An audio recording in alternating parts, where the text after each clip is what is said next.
Good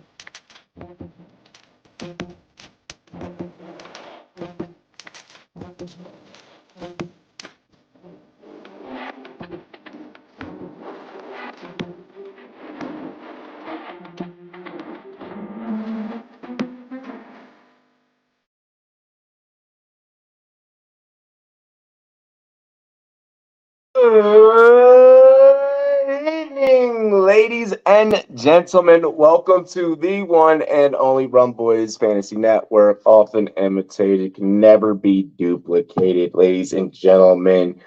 We're live. Make sure that you guys go ahead and hit that like button right away. Go ahead and subscribe to the YouTube channel. That's right, subscribe to the YouTube channel. All right, boost that SEO. Use Rumboyz in the search bar as much as you fucking can. Even when we're not on air, be looking at Rumboyz content, ladies and gentlemen.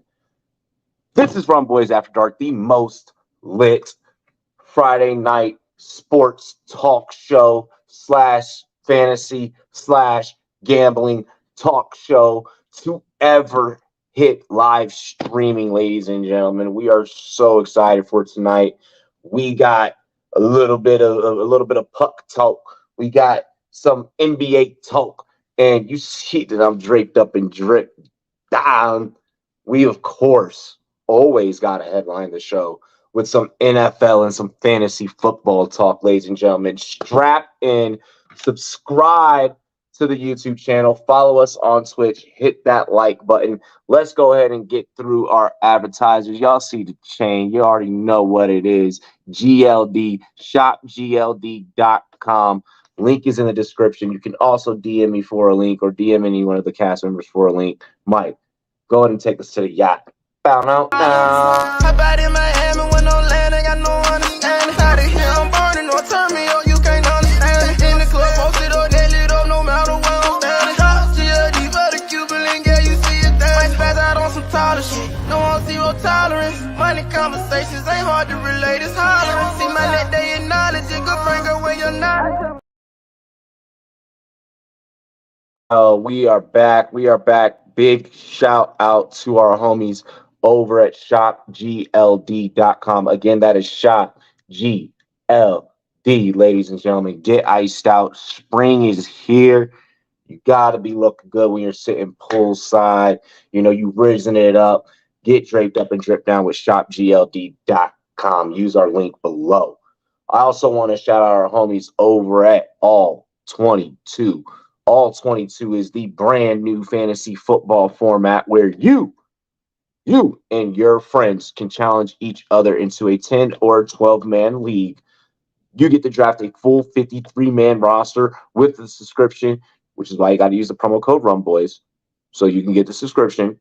With the subscription, you get exclusive film breakdowns, stats, player profiles, and much, much more, all brought to you by the homies at All 22, powered by Pro Football Focus. Ladies and gentlemen, big ups to the homies over at PFF. Dilly. We love you guys. Big ups to y'all for fucking with us. And then finally, last but certainly not least, I was just featured on their YouTube channel. Make sure you guys also subscribe to Champions Round. Download the Champions Round app. Download the app using the link in the description section. Play our daily dozens. Check out Spicy Slips. Check out our seven stakes. Our seven stakes. All of our games over there on Champions Round. It's a great way to go ahead and net a profit. I turned a great profit towards the end of last year once I teamed up with them, playing some of their daily dozens, and also playing some of their 7-leg streaks. You got to get on over to Champions Round. Daily Dozens is a game where you play $12. If you get 7 out of 12 right, you get 7 out of a dozen. You just need right over half. You get 7 out of 12 right, you win 2,400. Like, who doesn't want an extra 2,400? Ladies and gentlemen, without further ado, we got to get into the cast and crew. You already know what to do. Baby, this is Rumboyz After Dark. It has been a long week. We are excited to drink with you. First up, stepping up to the plate. Drop it like it's hot. Drop it like it's hot. Drop the mic, FF. What's going on? What's going on? I have a question for you. What kind of tea do football players drink? What? Penalty. Oh! Wow. That was low-hanging fruit. I can't believe I did not go for that. That's a Pat joke, so I had to say it while he wasn't on air. Exactly. That is definitely a Pat joke. Speaking of, ladies and gentlemen, give it up for the patron saint of fantasy football, Saint Pat FF.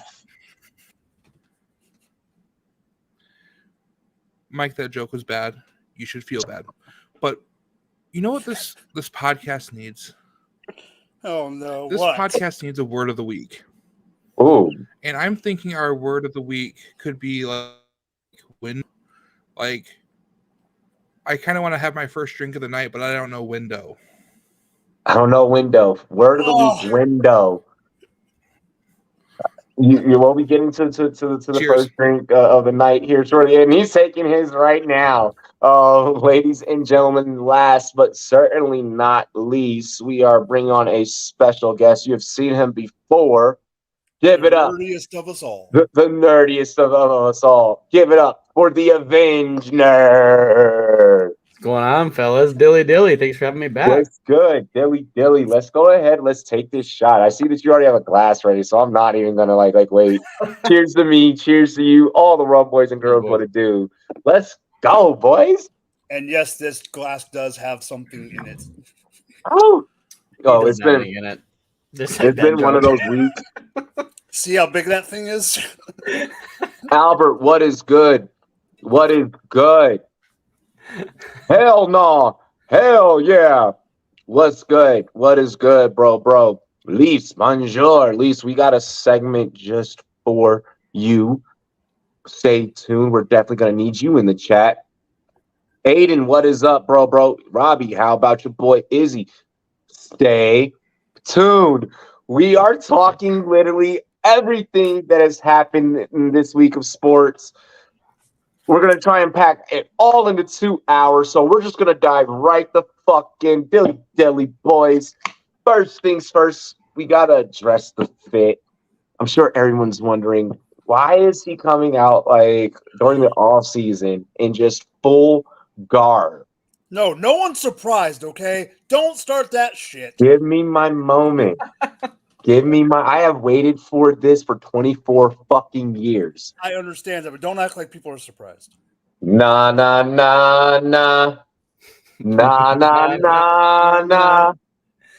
Hey. Goodbye. Dan Schneider is out of Washington, D.C. Oh, it's time. It's It's the greatest day in sports history. Like, all right. 24 years of this man straight up just being Bin Laden of the NFL. Okay. Like, this man, when we talk about ownership in the NFL, this show has been known to be very vindicative towards team owners. Mm-hmm. And God damn it, it's bittersweet when one just gets the fucking shit cannon, especially when it is of my team of 24 years of you putting me through fucking pressure. Dan Schneider, I would like to, I wish I could quote Fall Out Boy and say, thanks for the memories, but gosh, we are so grateful. With that being said and stated, I would like to get you guys as outsiders of other teams' reactions to this news. But let's also address our cover athlete of the night. Magic Johnson is a part of this buyers group of the new era, which is comprised of Josh Harris and I can't remember the third dude's name. Riles. Here's the new era. This is what it's going to look like. One of these guys that is listed here in this graphic has multiple NBA finals, both as an owner and as a player. He owns a soccer team. That soccer team has that MLS team has a ring. And he also has a World Series with the LA Dodgers. Ironically enough, I cannot make this up. in the words of Han Solo, don't tell me the odds. Somehow, I'm a Lakers fan, Dodgers fan, and fucking Commanders fan. I don't know how, but the chance for Magic Johnson to get a Super Bowl, how long before he changes this culture? And now Don's got to get another ring. Mike, take it away. Thoughts on the sale? Magic Johnson. You really want me to start this? Okay, here we go. I do think it's a good thing. Obviously, Dan Snyder being out. I do agree. We talked a little bit before you got on. I'm going to let Pat say one thing that I know he wants to bring up. However, when it comes to Magic Johnson, it's a lot. It is a good, persona to have out there. He is a winner. However, I think he is going to not be in the forefront because he's got so much going on out here and he's got so much going on in general. I think he is going to help out with the minority presence, but I don't think he's going to be making decisions. He's not going to be making. I don't think any of them are going to be making decisions. No, I get that. I know it's a culture change, but even with the culture change and everything else, you still have the same people in place making the football decisions that you have currently right now. Because of that, you guys are not winning the Super Bowl for at least 6 years. I'll take 6. Do you know what I've been through, Mike? I said at least 6. I'll take that. Really quick before I go into Aiden's comment here. Can we just address how Southern? Like this sentence, you can taste the sweet tea. You can taste the amount of sugar, like in sweet tea in this sentence. He's drinking Crown Royal Peach while he's typing this. Oh, I love it. Someone send him the fucking link. You don't want guys that own multiple teams. Look at the guy that owns Red Sox, Liverpool, and Penguins. Dude doesn't have enough money. You know how much Magic Johnson had old money. So yeah. Magic Johnson has 90s.com era money. Okay, there's one more thing I want to bring up before I let my buddy Pat go off talk about the subject. Oh, we're buddies now. Ooh. You know we're buddies. Okay, there's one thing I want to bring up that I think is hilarious. And it can't be, and the guys laughed when I brought it up before you came on, Robbie. We can't forget that at 76ers games, Eagles chants come out all the time. And now you have the owner of the Sixers owning the Commanders. Now what's it going to be? You know how loud that's going to be? Sixers fans are going to freaking love it. I mean, Eagles fans that go to Sixers games are going to troll their own fucking owner. Bro, yeah, the trolling is going to the trolling and the memes that man is going to get, like, because like you said, like 6 at the least, right? Me, I'm like, yo, we're going to start really turning things around in 3, and I'm agreeing with you with the 6 there. With that being said and stated, these two fan bases, like, hate each other. The amount of memes that we are going to get. The 76ers are choke artists. Washington always notoriously came up short. Mm-hmm. We're going to get a lot of Josh Harris memes. Probably. Yeah. Like, I'm excited. Pat, where you go? I'm waiting for this. So when all is said and done, Southern as in you're from the South? Like the dirty? Like Georgia? Like Ray Charles, Georgia? Like I'm putting Pat on. Pat, do you want full screen for this, or is it? I don't need full screen. It's not that big of a deal. Okay, but go. Ultimately, this will be old news in 10 days. A good ownership group should be neither seen nor heard. When do we always hear about sports teams' owners? When they buy the team.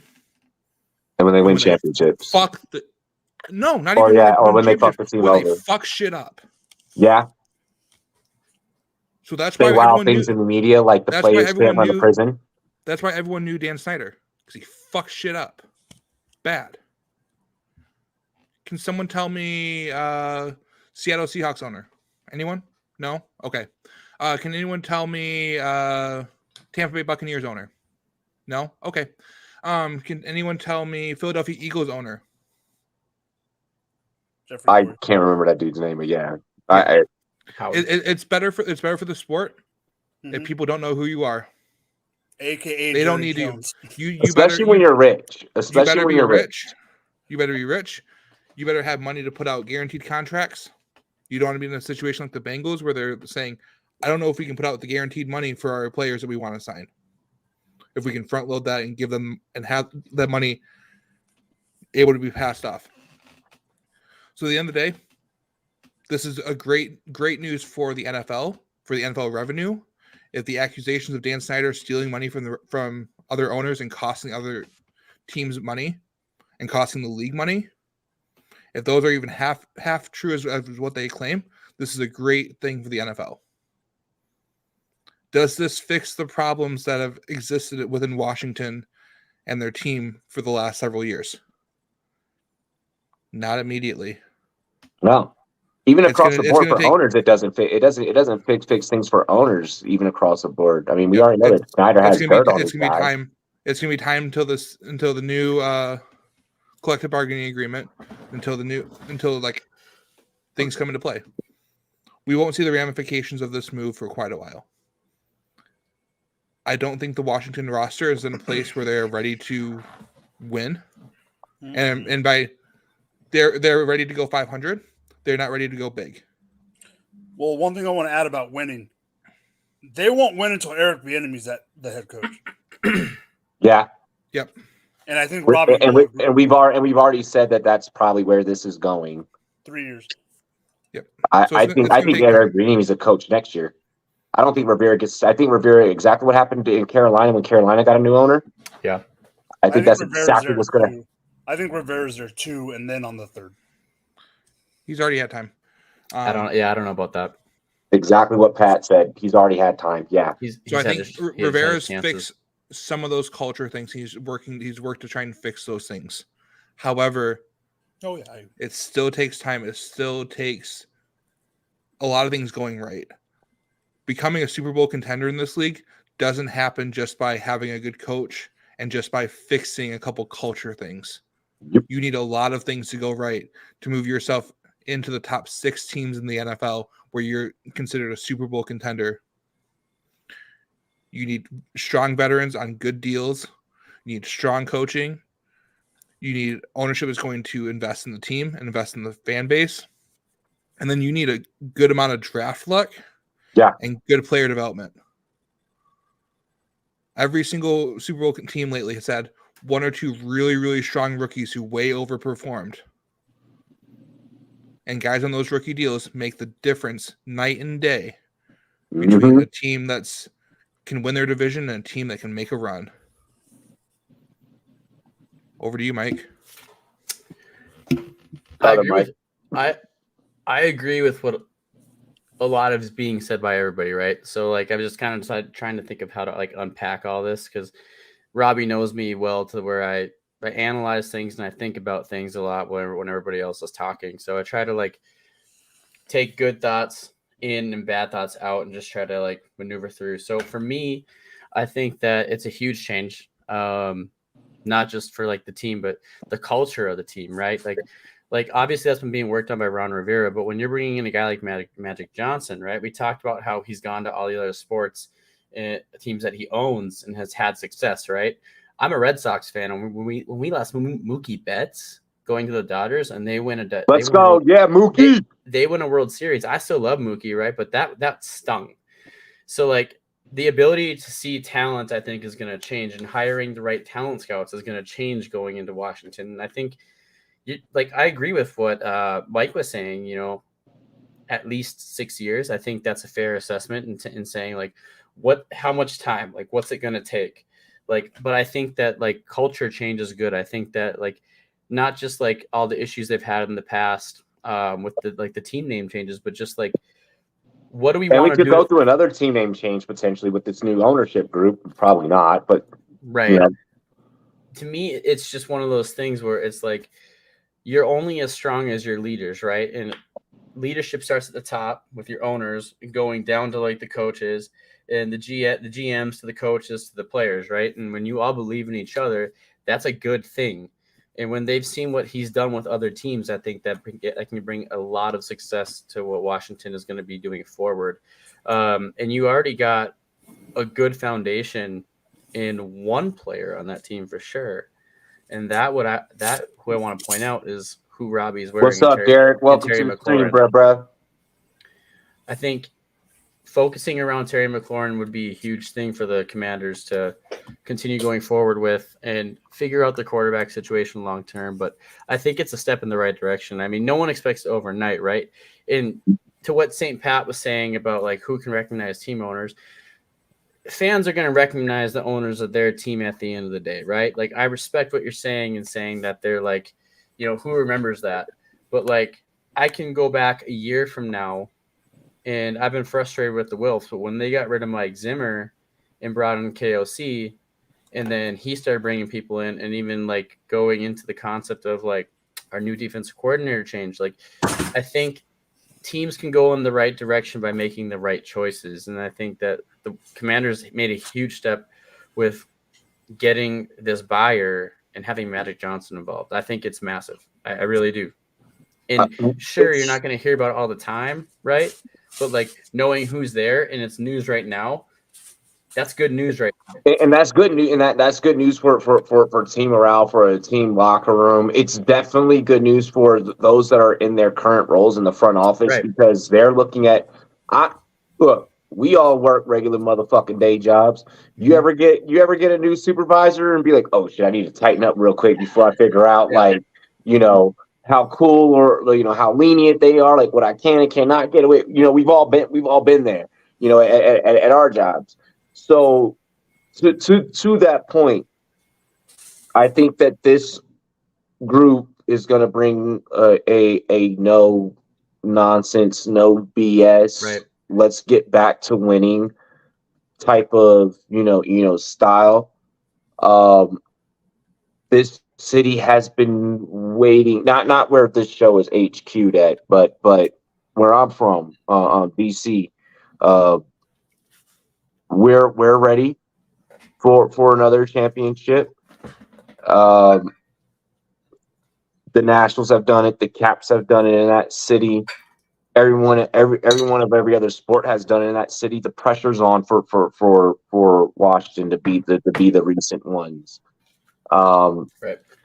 I think that give this team 3 years and we start, you know, having some serious conversations on this show. Well, I remember 2018 on this show when I was like, hey guys, you know, the QB market's going to get ready to change, you know, get ready for when, you know, Brady and Rodgers and, you know, Roethlisberger and yada, yada, yada. Like all these guys were going to, you know, retire, you know, and I talked about it, about that tide change then. And then here we are now on this show, everything that I said then, you know, kind of happening in the QB market now, you know, so, they can't be called the Bullets anymore, Gator, just because DC used to be the murder capital. So back when Mayor Barry was mayor, which is not a good mayor, but back when Mayor Barry was mayor, he was like, yeah, we need to get rid of this shit. So yeah, Wizards, I refer to them as the Wizards. Fuck the Wizards. But yeah, for real though, it's time for this team to get back to winning. I think this establishes a culture. I'm loving what even the media team is starting to do with some of like the directions they're taking us. You know, they're kind of like running their own Hard Knocks like on social media. And when I watch the Commanders report, and you know, and I'm taking a look at things, McLaurin is really becoming that guy, that leader in the locker room. Mm-hmm. Young is really ready to step up. Deron Payne is already stepped up and has gotten his payday. That defense is very well put together. Special teams is very well put together. Sam Howell's looking like he's getting ready to step it. And the more and more I'm starting to get to know Sam Howell through these docuseries that I'm watching. And even seeing him, you know, very lightly address press here and there. He's starting to kind of step into the leadership role. We don't know what Sam Howell will be. I do want to put a dynasty spin on this really quick. Mm-hmm. Sam Howell is dirt cheap real estate. Sam Howell is dirt cheap real estate in dynasty. Do not be afraid in 2 QB. I'm really talking to my Superflex fandom, my Superflex fan base. Do not be afraid to buy in on Sam Howell stock. If he's going to be your second or your third on your roster, think of it. And Craig from QB TV fucking David's podcast. TBQ. TBQ. I always put the Q first. TBQ. I know. He had messaged me last night, and big shout out to Craig, and he was like, "Yo," he was like, "Is this kind of like I'm buying into Yahoo or Amazon?" And if you guys, those that are old enough that remember the .com era, Yep. He's like, "Is this kind of like 90s .com era ish?" And I was like, honestly, I mean, that's a perfect way to look at it. Is where like no one knows what's going to happen. While everyone else in your fantasy league is still believing in newspapers, you're getting ready to move on to the blogs and podcasting and like shit like that. Like, bro, take this direction. So I just want to throw that fantasy spin on it while we're addressing this team. Don't be afraid to buy Sam Howell at dirt cheap. You're gonna get him. What would you say, Mike, in terms of roundage? Pat would probably be able to go better than I can. But probably be able to, in 2 QB format, you'll probably be able to get him 12. Like with pick 12? Yeah. Give me one second. Like 12th round. Probably get him in like 12th round. Probably get him like 13th, 14th. Late. Stupid late. In 2 QB. I realized I turned my fan back on, and it was coming back through my mic. Nobody's drafting Sam Howell in like the first 6 rounds, bro. No. I wanted to. If you are waiting on quarterback in Dynasty in a startup, and say you took Justin Jefferson and followed it up with AJ Brown or something in the first 2 rounds, and you're left with sitting going, shit, the first 16 quarterbacks are off the board before I even have my 3rd round pick. Who am I going to stick with? Well, let's look at Sam Howell. I'm probably reaching for the 10th round because at that point I need to get a quarterback on my team, and I've got all these star power position players. But I like that there. In terms of rookie picks, you're going to find someone probably that's going to say, I'd rather have a dart throw in the early mid-second round at any of these running backs that'll give up that pick. So Craig, for what you're about to say, I just want to give you this, Pat. Craig's offer, the way this conversation started, he hits me up and he goes, 210, and I want to say it was next year's 310 for Sam Howell, or I think it was like next year's 3rd. Yeah. Or yeah, next year's 3rd. I think it was like something like that, or like it was a 3rd in this year's draft. It was a 3rd, or maybe it was like the 210 and like 3rd in this year's draft. Thoughts? I've got a few different Dynasty point, different people's rankings and different sites stuff pulled up. I probably want the 206. I don't care about a 3rd next year. Give me something a little bit more. Throw in a backup quarterback. Throw in a Mike White with that. The 210 and Mike White. And give me Sam Howell. No, I get why he's saying Mike White. I feel like the Sam Howell roster, probably just maybe could have struck gold there. This is with Howell. It's a very it's also a chance to get out. Yeah, if you paid a third round rookie pick last year, you can cash out. It's very, very, very interesting with this. There are winners and losers on this side of this equation. I think when you look at guys like Howell, the Kenny Pickett's, some of these different guys that like in that range, interesting things can happen, especially when you look at the hype around this class, and people even talking about a Herndon Hooker possibly even being a guy within a year and 2 years on a roster. And if he ends up on any of these rosters behind like a Jordan Love, behind a Kenny Pickett, behind a Sam Howell, pressure is definitely on and mounting. So I'm loving the conversation that can happen when we're looking at that last year's QB class in fantasy, and then what can happen with this year, or how this year's QB class can maybe adversely affect. Could we see some clash?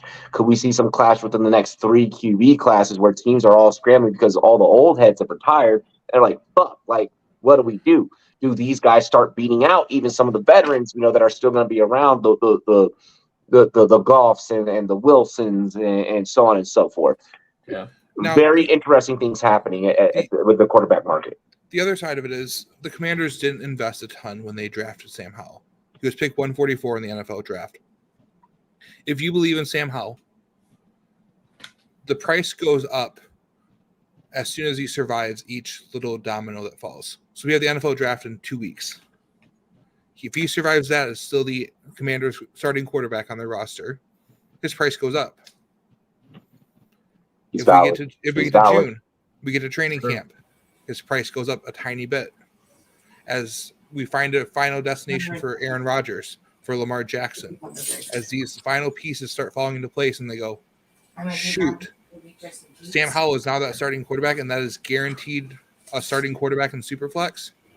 As a second-year guy coming into the league, his value is going to keep going. So if your Sam Howell manager already is wanting you to pay that price, don't pay it. You're taking on all the risk and letting him just get out scot-free on it. Yeah. Yo, Pat, fucking amazing. I may need, I know we on that segment with the Hal thing, what you just said there, I'll have to take a look back at this edit. I just had to take a look at the show sheet. I might have to take a look back at when I go back and look at this, but I may need you to do that in a short, for real. I may go do that for a short for a couple weeks. I just wanted to say something.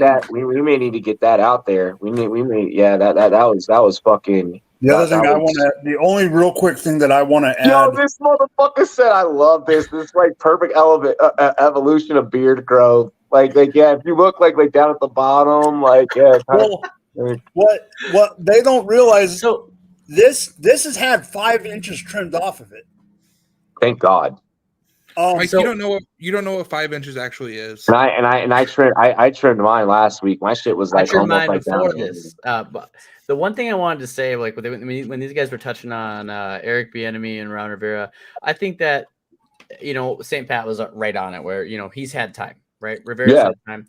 I do think, depending on how this year goes for you guys, I think that's a big move for the ownership to say, okay, we're going to move that next, right? Like, I think we've seen what Eric Bieniemy can do as an offensive coordinator over in Kansas City. We're going to find out what he can do over in Washington. And that's your selling point too, as a man. I'd love to see it. I'd love to see him get that head coach spot. He deserves it. That guy has earned it. Like he's earned it 2 years ago. Like he has earned it. Like, and I'm excited to see where that goes for your guys' team actually.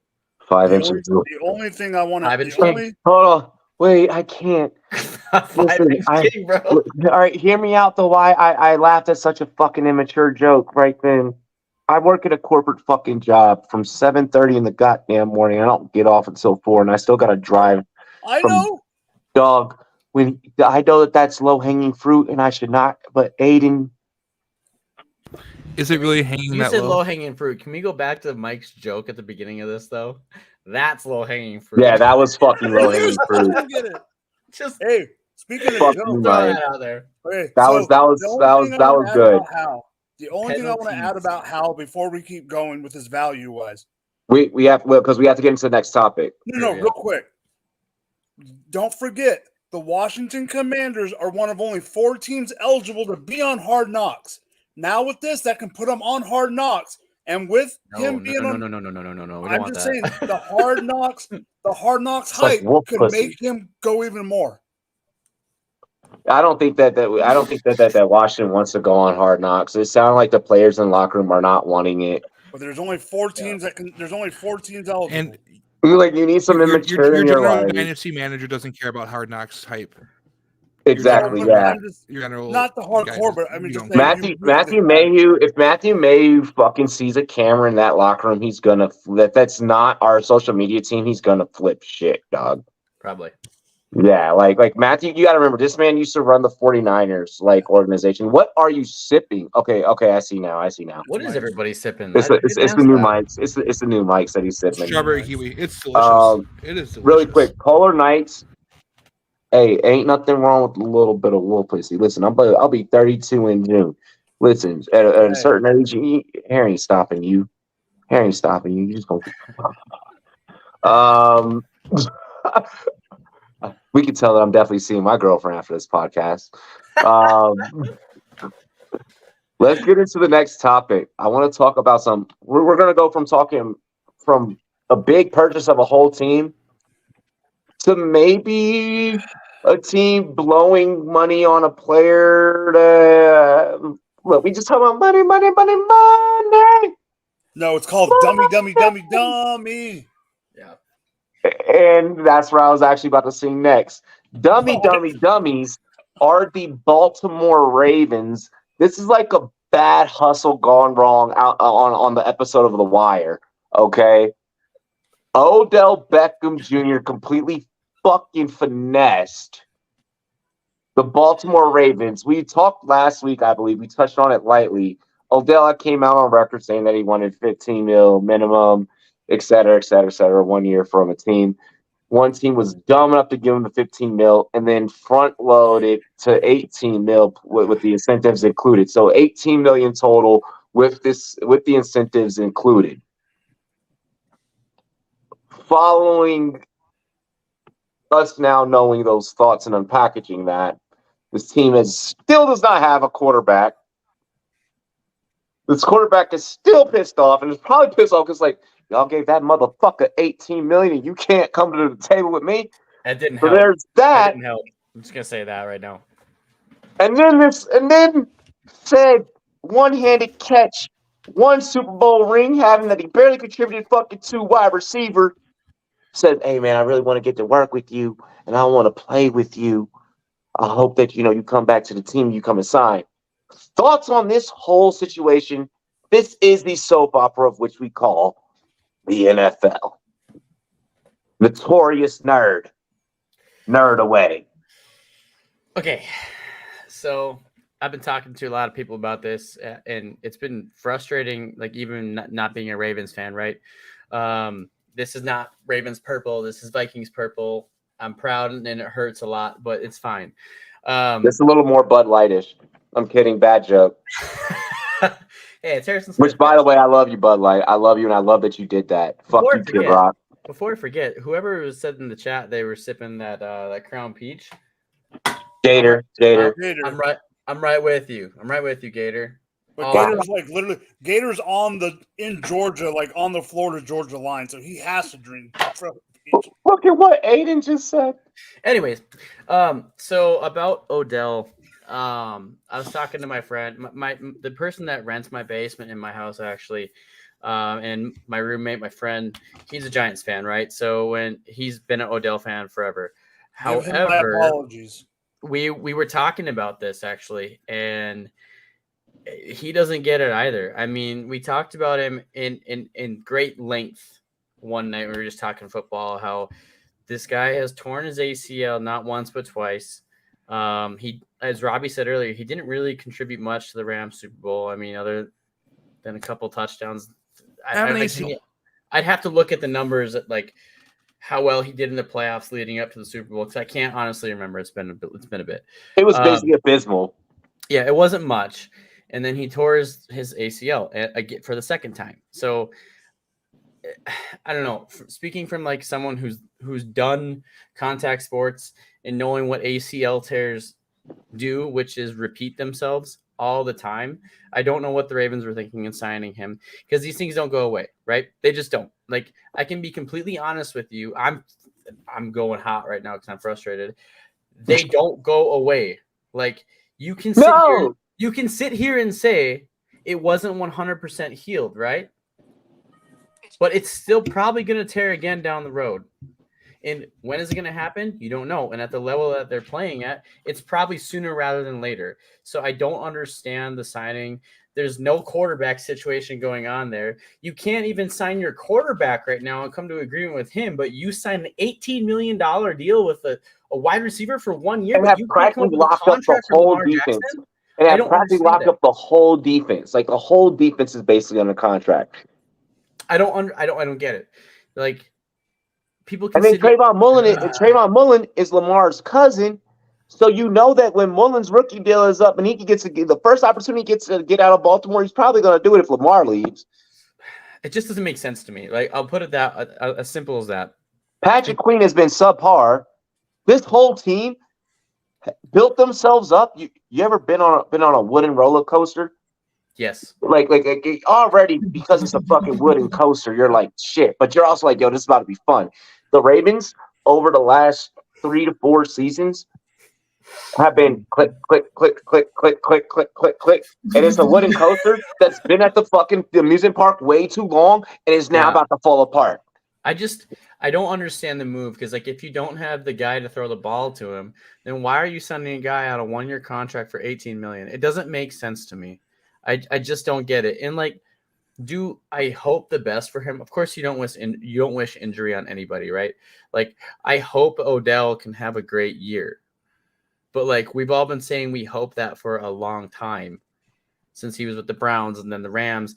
Like, we've been hoping that for him. I just don't know if it was the best thing. I don't know. ACL tears, I'm seeing in the chat someone doesn't fragile. agree with it. They're fragile. Yeah. Shout out Clayton away. really quick. Here, I'm sorry to cut you off, Benjamin. I'm gonna address Clayton and then I'm gonna pass the mic over to Pat here. Clayton says, Giants fan here. I loved me some Odell when he was here, but when he started, missed the whole year and tore his ACL twice. How does he get 15 mil guaranteed?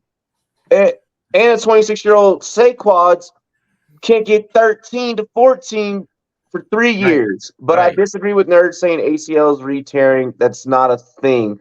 They can't. It can be a thing, and once you kind of get one, it can be very aggravating.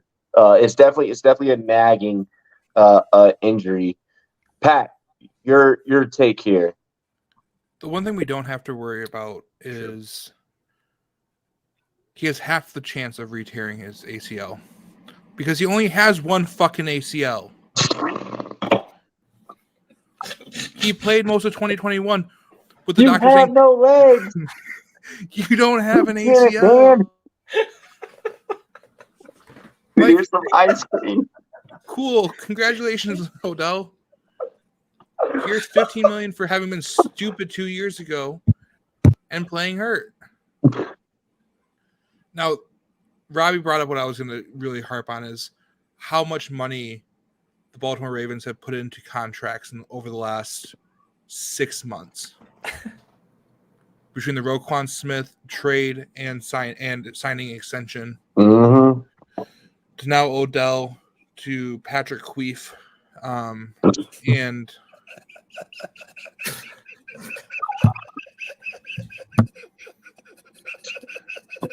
that's called comedic timing and just letting the laughter play out. Yo, and hey, Patrick Queen did get me an IDP fantasy ring, so I'll give him that credit. IDP rings don't count for shit. Yes, a ring is a ring. A That's ring like playing is a ring. A ring is a ring. I played in a 2-man league. I played in a 2-man league and I won. Yo, somebody. That's IDP. Let this man. Finish your take. Finish your take. I've done 10-man IDPs, but okay, go on.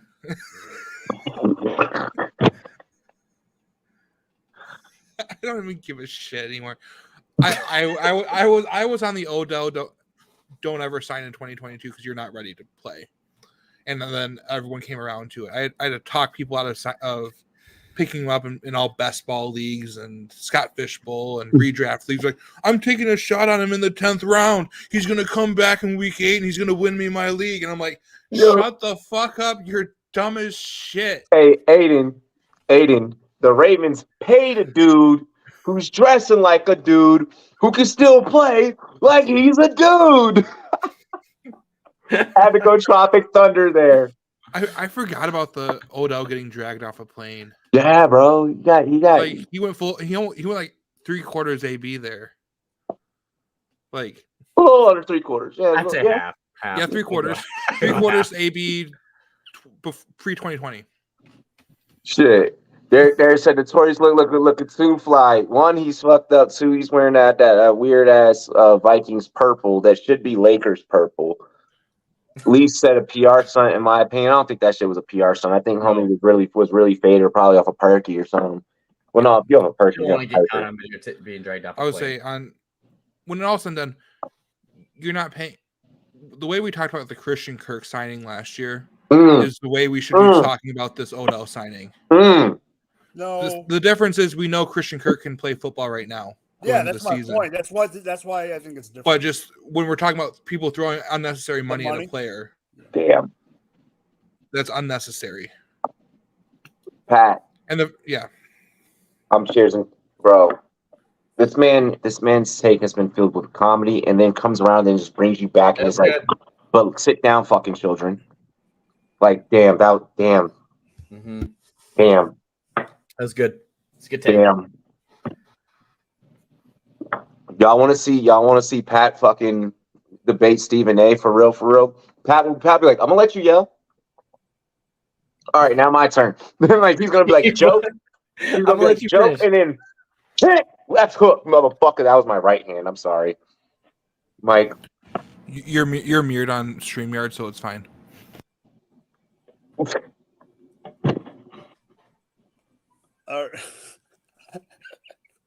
Okay. So pretty much everything has been said about Odell being not worth the money, and we all know that. Yeah. Don't give it to it. He's not worth it. He ain't worth it. I mean, he's worth less than freaking. Never mind. I'm not going to say it. Then Ray Rice getting another contract with the Ravens. But here's the thing. Lamar is the bigger story here.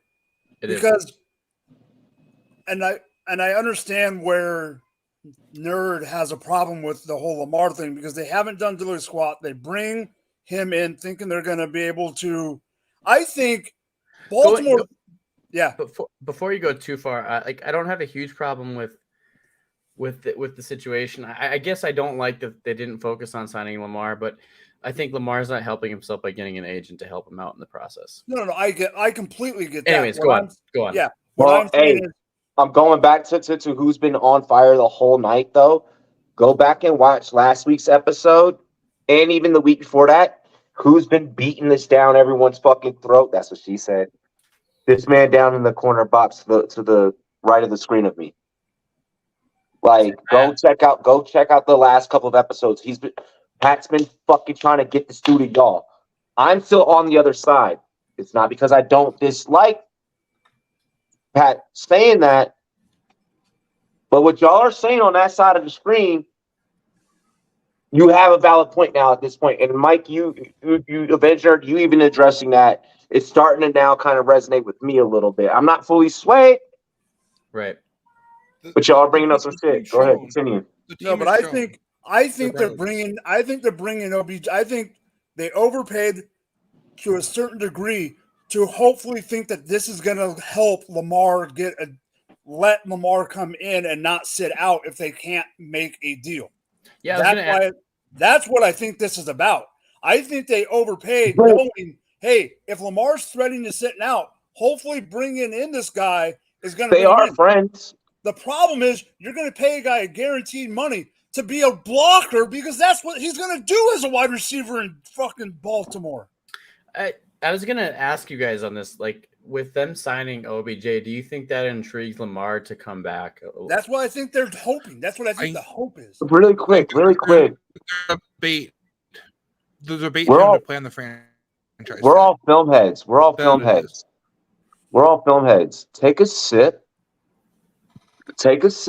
If you feel like, because obviously we already know that it was Lamar that kind of elevated this playbook.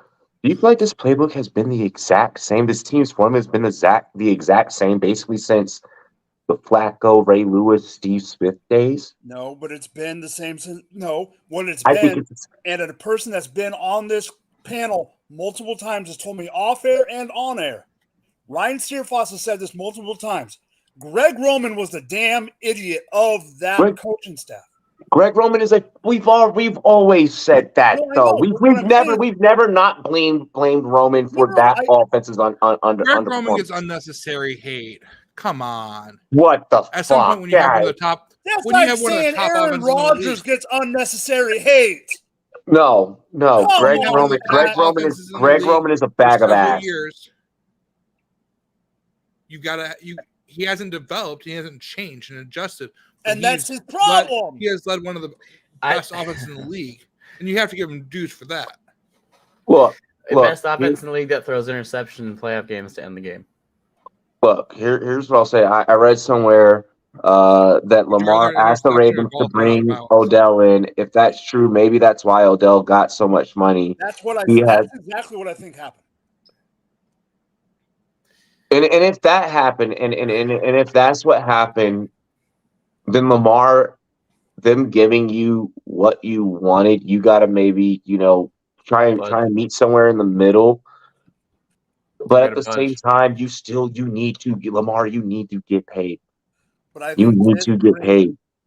I think this brings into the fact of why I think this is why I have a feeling he might play on the franchise tag now to get this what happens. That's what my point is. Go ahead and say it, Pat. Greg Roman's offense works if every single wide receiver and running back on the team isn't sitting on the bench hurt. The last 2 years, it has been ugly in terms of. And guess what happened there? You should have enough. And everyone goes, how are you running an offense with Latavius Murray at But you should have enough depth. You should have enough depth. I understand your point. Where is the depth at running back for that team? You saw how they had to keep bringing in Where's guys. the depth anywhere on that fucking team outside from the defensive side of the ball? We're talking the offense Lamar got mad. But this is why Lamar got mad last year. This is exactly I think we can all agree on one thing, right? In the draft, they went and grabbed a center instead of grabbing him a weapon. That was their fault. I think we can all agree on one thing in terms of like the injuries that happen in football, right? Like for all of our teams, it's next man up. You don't have a choice. You don't have a fucking choice. But when they don't, this team has no fucking depth. When they don't have depth, and that's the coaches. That's not just the coaches. That's the front office for sure. But when they don't look at that wide receiver room last year. That wide receiver room last year at running back the way that team did in 2021. That wide receiver room last year is like when you fucking you're walking through the mall with your wife and your kids, and all of a sudden it's like, fuck, I gotta take a shit. You go to the bathroom and you're like, yo, I gotta use this shitty one-ply tissue. That's what the Ravens wide receiver core was. That shitty corporate mall one-ply tissue. That team and that offense still wins the division if Lamar plays 17. Because Lamar is Lamar. That team that offense is built for Lamar. Lamar also probably doesn't get hurt, like you said, if everyone's there. Robbie, they 100% do. He's saying the Ravens with Lamar for 17 last year beat your Bengals. Well, they almost beat him with Tyler Huntley. Joe Burrow's a cold killer. They almost beat him with Tyler Huntley. It was a 99-yard fumble, and then maybe maybe the Ravens are thinking. Maybe the Ravens are thinking. Hey, maybe we can run out here with Huntley. Maybe we pick up Cunningham late. They could be thinking in that direction. That team needs a line, which they invested in last year with a first round center to protect their investment in their quarterback. They haven't fully invested yet, but that offense is built around the tight end, running backs in space, and Lamar hitting the wide open wide receivers because they can't leave two safeties back. Now, really quick, if I'm the Ravens, I'm still even if I do re-sign Lamar, I'm still looking at Cunningham later in the draft because then I can replicate Lamar's style multiple ways with Huntley and fucking Cunningham. Robbie, I don't think Cunningham is the target. I think you're right, but I think it's DTR from UCLA. I could see that too. I could see that too. I want to try to squeeze in one next topic. We're going to bleed a little bit in the halftime, but I want to try and squeeze this in. We're not going to go. We're not going to go with that. No, I'm going to save that. Do the UFC one. Yep. I want to get everyone's reactions really quick. Yeah. Thank you, Mike. Good job, Mr. Mike. I know one person will be short. Give me your reactions to what took place last week. Cool. Yep, Pat's already going to have to break and everything. Give me your reactions to last week's action. Israel Adesanya, UFC 287, defeats his real life boogeyman and Alex Pereira. We know the story. Pereira beat him twice in kickboxing, once in MMA, total 3 times. Reactions. How do you feel now that it's over? We're going to save all of our Cejudo and Sterling hype for next week. And then we also have boxing that we're going to touch on next week as well, too. Go ahead. Here we go. This is exactly how I feel. Before I actually verbalize it, all you got to see is this. Let's go, Izzy. I couldn't get it with the angle. But here's the thing. I do think Izzy was talking out of his ass when he said he was playing possum. Bullshit, Izzy. You were not playing possum. They trained that. They trained that a lot. No, they trained that a lot. No, I'm not saying he. It's the rope-a-dope.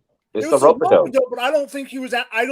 He acted like it didn't hurt, is what I'm saying. Oh fuck yeah, that shit hurt. That's where I'm going. He acted like didn't like. That's where I'm going with that.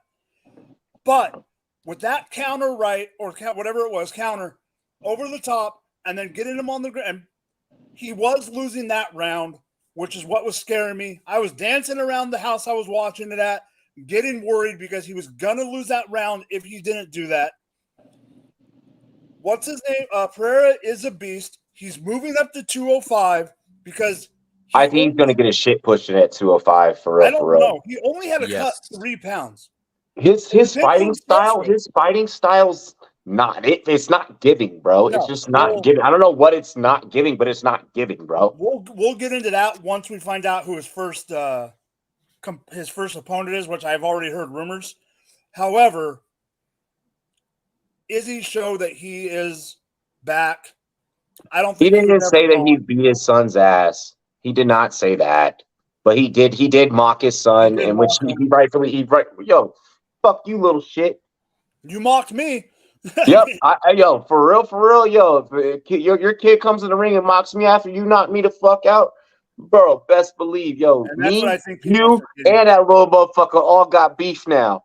That's what I think people are forgetting. And I don't want to go too far because I know Nerd's going to want to talk, but the other fight that I want to bring up is Kevin Holland performed and showed out. Hit that comment. Get that comment.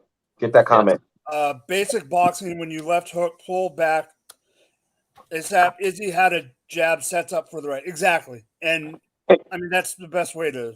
And that's what I want to point out because there was a comment where it was like where Alex winning that fight though. No, honestly, I don't, because even in their first matchup in the UFC, Izzy was really winning that whole time. If Izzy doesn't get knocked out and that goes to decision, that's Izzy's fight. You have a mediocre stoppage. I don't say a good stoppage or a bad stoppage in that fight, but you had a mediocre-ish stoppage, which is why Izzy had to put this thing away. Izzy looked the same way he did in the last fight, kind of bringing that bait, trying to bait. Izzy's a counter puncher. He's a counter striker. He's looking for you to fuck up. The whole time that you're throwing shots at Izzy, he's downloading information. I mean, you wrestled. You wrestled. You know. You watch film, right? And so I watched it. Just before I didn't get to go to. Cheers to that. I didn't get to go watch this fight card live. So before, when you invited me on to here tonight, like I went and I watched the fight. To analyze it a little bit, right? And I watched the first 3 fights as well. And what I noticed, something very different in how he fought this time, was not only did he kind of back away a couple times and bait him in, right? He hit him with an upper left and then 2 body shots and hit him with a leg kick. I hadn't seen him do something like that quick before. And that really took Pereira kind of backwards, like what just happened. Because it was like bam, bam, bam. It was like fast. He got hit like 4 times in like 2 seconds or less. And so that's massive when like you can see, okay, this guy's watched film on his worst nightmare, And I think in being in those types of sports like wrestling, jiu-jitsu, MMA, kickboxing, you can lose to someone over and over and over and over again, right? But if you keep getting back up and you keep trying to fight off or wrestle off for your spot to be the guy, he actually like finally got, in my opinion, he got over that hump with Pereira. And I think that like if they were to fight again, he'd beat him again. And I think that's why he's switching weight classes now, because he's like, I'm not going to beat him again. I think that Pereira knows that he's not going to beat Izzy again.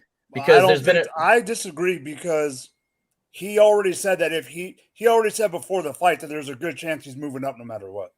Yeah, he already said that he was going to move up no matter what. Does that mean true. you were afraid to lose, though? You know what I'm saying? Yeah, I think that in the back of Pereira's mind, Pereira knew that this was coming. Pereira knew that this day was coming. I feel like that's Pereira. And I think Pereira felt it, because he even said it. He even said it in the UFC, special, like how Showtime does their 24/7.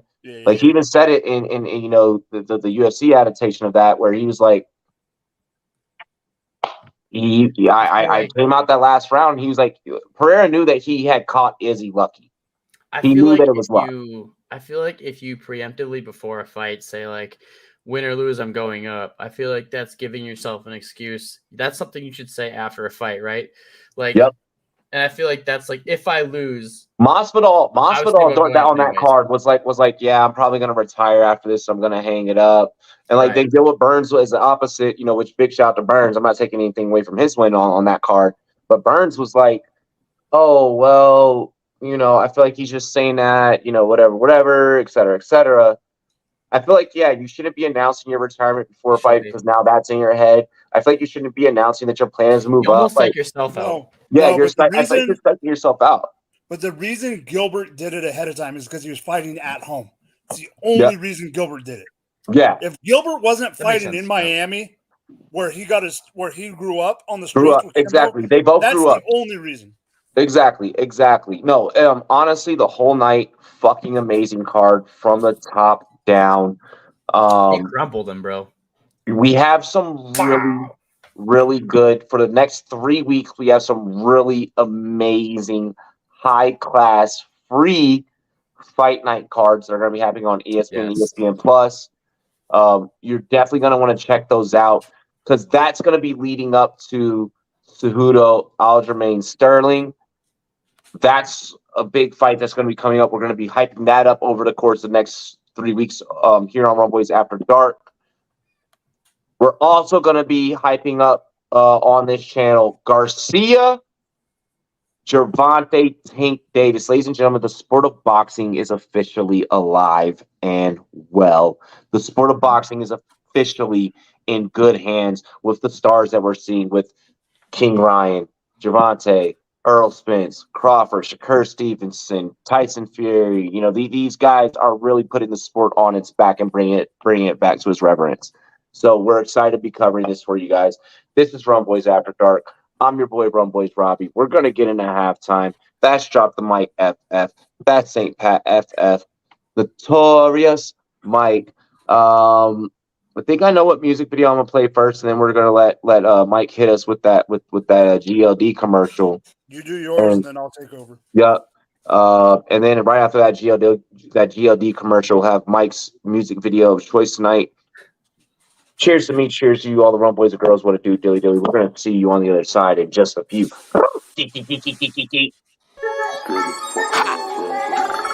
Yeah. Leo. Yeah, Leo. 17 on my wrist. Yeah, move smart, take a lift. Yeah, buy tickets, take a trip. Yeah, punch you in your fucking lip. Yeah, time change for the shift. Mind change for the switch. Yeah, blind man with a blick. Yeah, if mind jam, it's a risk. Yeah, I'ma just get a bazooka. Yeah, I'ma throw dimes like I'm Luka. Yeah, I'ma just kill like Fallujah. Ain't no running from a Ruger. Yeah, I'ma just pull up and shoot ya. Why would I ever salute ya? Telling you I'm from the future. Bitch, I would never recruit ya. Hitting the blunt and I'm locked in. Sparking them up, got a boxed in. Wondering where's the boss been. You cannot talk when you cross friends. I'ma just take off on offense. Hey, bro. Yeah. They said they wanted the full version this time. Nice. Yeah. I guess we gotta snap on it.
Hop out in Miami with no land, ain't got no understanding. Out of here, I'm burning, or turn me up, you can't understand. In the club, posted up, they lit up, no matter where I'm standing. Drop GLD for the Cuban link, yeah, you see it there. Might spaz out on some taller shit, no one zero tolerance. Money conversations ain't hard to relate, it's hollering. See my net, they acknowledge it, good friend, girl, when you're not.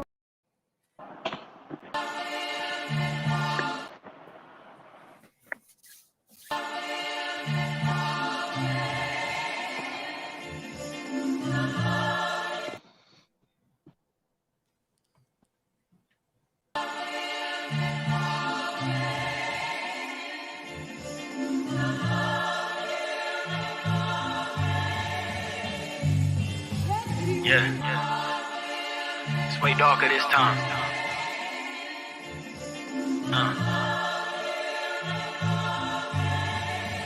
Look. It's ironic that when I stopped competing with you niggas, that shit made it worse for you. Don't take it personal. Just know I'm capturing the essence of what nurtured you, shifted and made it versatile. This just to show and prove. They say that I'm a jerk, so boy, I do this shit for kicks. Just to get a leg up on these niggas, man, they need they fix. I provide the hits and you accept whatever you could get. Our choices here is different, kid. This just how this shit is. Notice my absence made your views shift. You see your peers and now you side out how they doing shit. Don't let the message of your ego make you ruin shit. You say you goated, oh boy, you a trip. Boy, you a trip.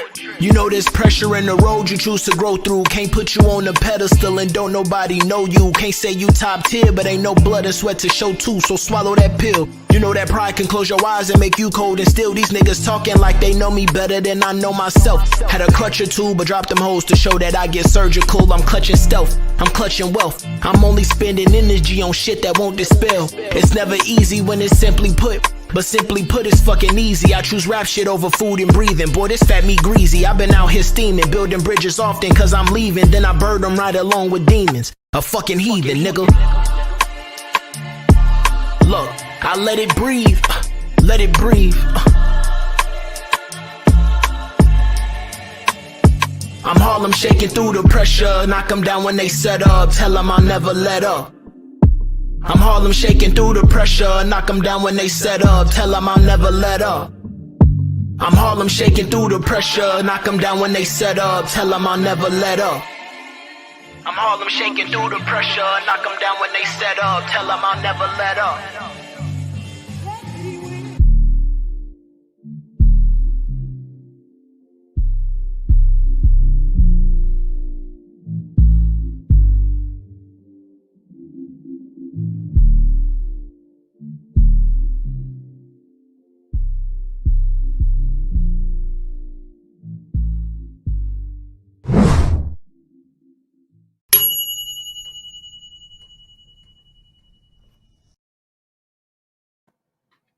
I'm navigating through the pressure. Yo, Fiery got the bars. Every single artist that is on our show got the fucking bars. Hashtag bars is back. Yo, I'm actually bringing back an old. Yo, my boy Derek's in the chat, and he's loving that because he literally he does freestyle rap on his own, and he loves shit like that. So bro, tell Derek to hit me with a DM. Tell him to send me a track, and I can link him with some of our artists and shit. I can do that. St. Pat with the like and a comment. What's good? What's good? Yo, y'all make sure y'all like. Make sure you subscribe to the channel. Make sure that you comment. Do the damn thing. Share the fucking content. For real. Share it on Twitter. Tag myself, Rumboyz Robbie. Tag Mike. Tag Drop the Mic. Tag St. Pat FF. I went out of order. Tag the whole team. Tag the whole crew. Tweet that shit. Retweet that shit. Take your favorite moments of the show. Go back, rewatch it. Screen record it. Put it on TikTok. Put it on Instagram. Make reels of this shit. Yo, we appreciate all of it. Subscribe. Rumboyz. So search us in the algorithm. Before we get into the next topic, I got a question for you, Robbie. What's up? Why should you not play football in a jungle? Because Bill Burrow's the opposing quarterback. Yay, Patrick got it. Good job, Pat. What'd he say? Too many cheetahs. Tyreek Hill be making his appearance. Rah, rah. You're my boy, Pat. Man. Bro, I'll hop on a track with you. I'll hop on a track for real, for real. This me 1.5 mics in. We got 2 mics here tonight. I got 2 mics with me tonight. Yeah. Really quick, let's go through a live score update before getting into the rest of the show. Check out all of our sponsors. Link are in the script are in the description. Get iced out with a GLD chain. You see, I'm rocking my Commanders chain. I'll put on my Dodgers chain, my Dodgers chain tomorrow with my LA outfit. Make sure you guys ice yourselves out with your favorite team. You can even ice yourself out with your favorite superhero as well, because GLD is partnered with Marvel Studios. Pat, showing you guys, Pat, bring those closer. Bring those a little bit closer. Dang. Pat with the Detroit Tigers chain. He's got his Packers chain as well. My girl, she got a Cowboys chain. I'm gonna get her an Astros joint. Jordan, who won the Rumboyz reality fantasy league, he got a Chiefs chain. Jordan got a Chiefs chain. Yo, like, you got to get iced out with your shit. Do they got Buck stuff? I gotta get that from my fiance. Bro, yes. They have Bucks, everything. They got Milwaukee, everything. They got Brewers, they got Bucks, they got Packers, they got all that stuff. Bro, they got a Captain America chain for you, dog. They got a Captain America chain with your fucking name on it. They got a Captain America chain. Yes. DM me for a fucking link. Check out Champions Round. Link is in the description.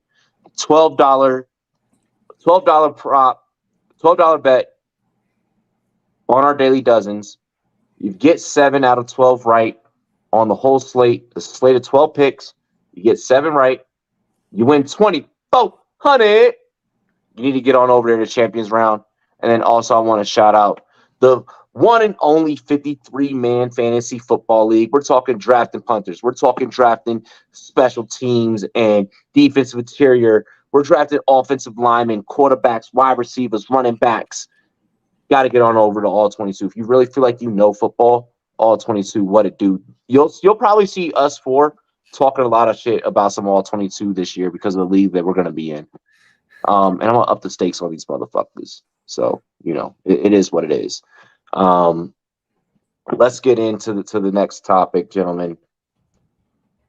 News did drop, and we are a sports news show. Buda Baker, apparently since February, has requested a trade from the Arizona Cardinals.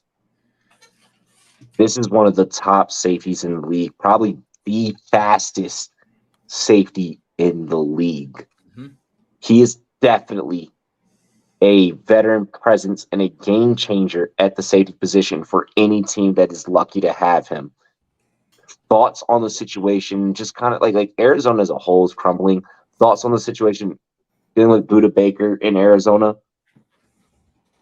And thoughts on where he lands. And if he ever does become the highest paid safety in the league, drop the mic. Yeah. One sentence is going to... Does it really surprise you? Team is going down the shitter faster than freaking single-ply toilet paper. Facts. They are softer than baby shit. The Arizona Cardinals are softer than baby shit. The owner is screwing up. You can't do it. The old GM screwed up. I mean, I know you watched a little bit of the Hard Knocks in season. They were a disarray on there, and you could tell. We have friends on that team. We have friends on that team, bro. You got a quarterback who got injured halfway through the year, plays too much Call of Duty, blah, blah, blah, blah, blah. Here's the thing. Stop it. He's a friend of the show. Can someone say anything positive about Kyler Murray? I haven't heard a single positive about Kyler Murray in 2.5 years. He's my dynasty QB, too. He's on my team. Okay, here's the thing.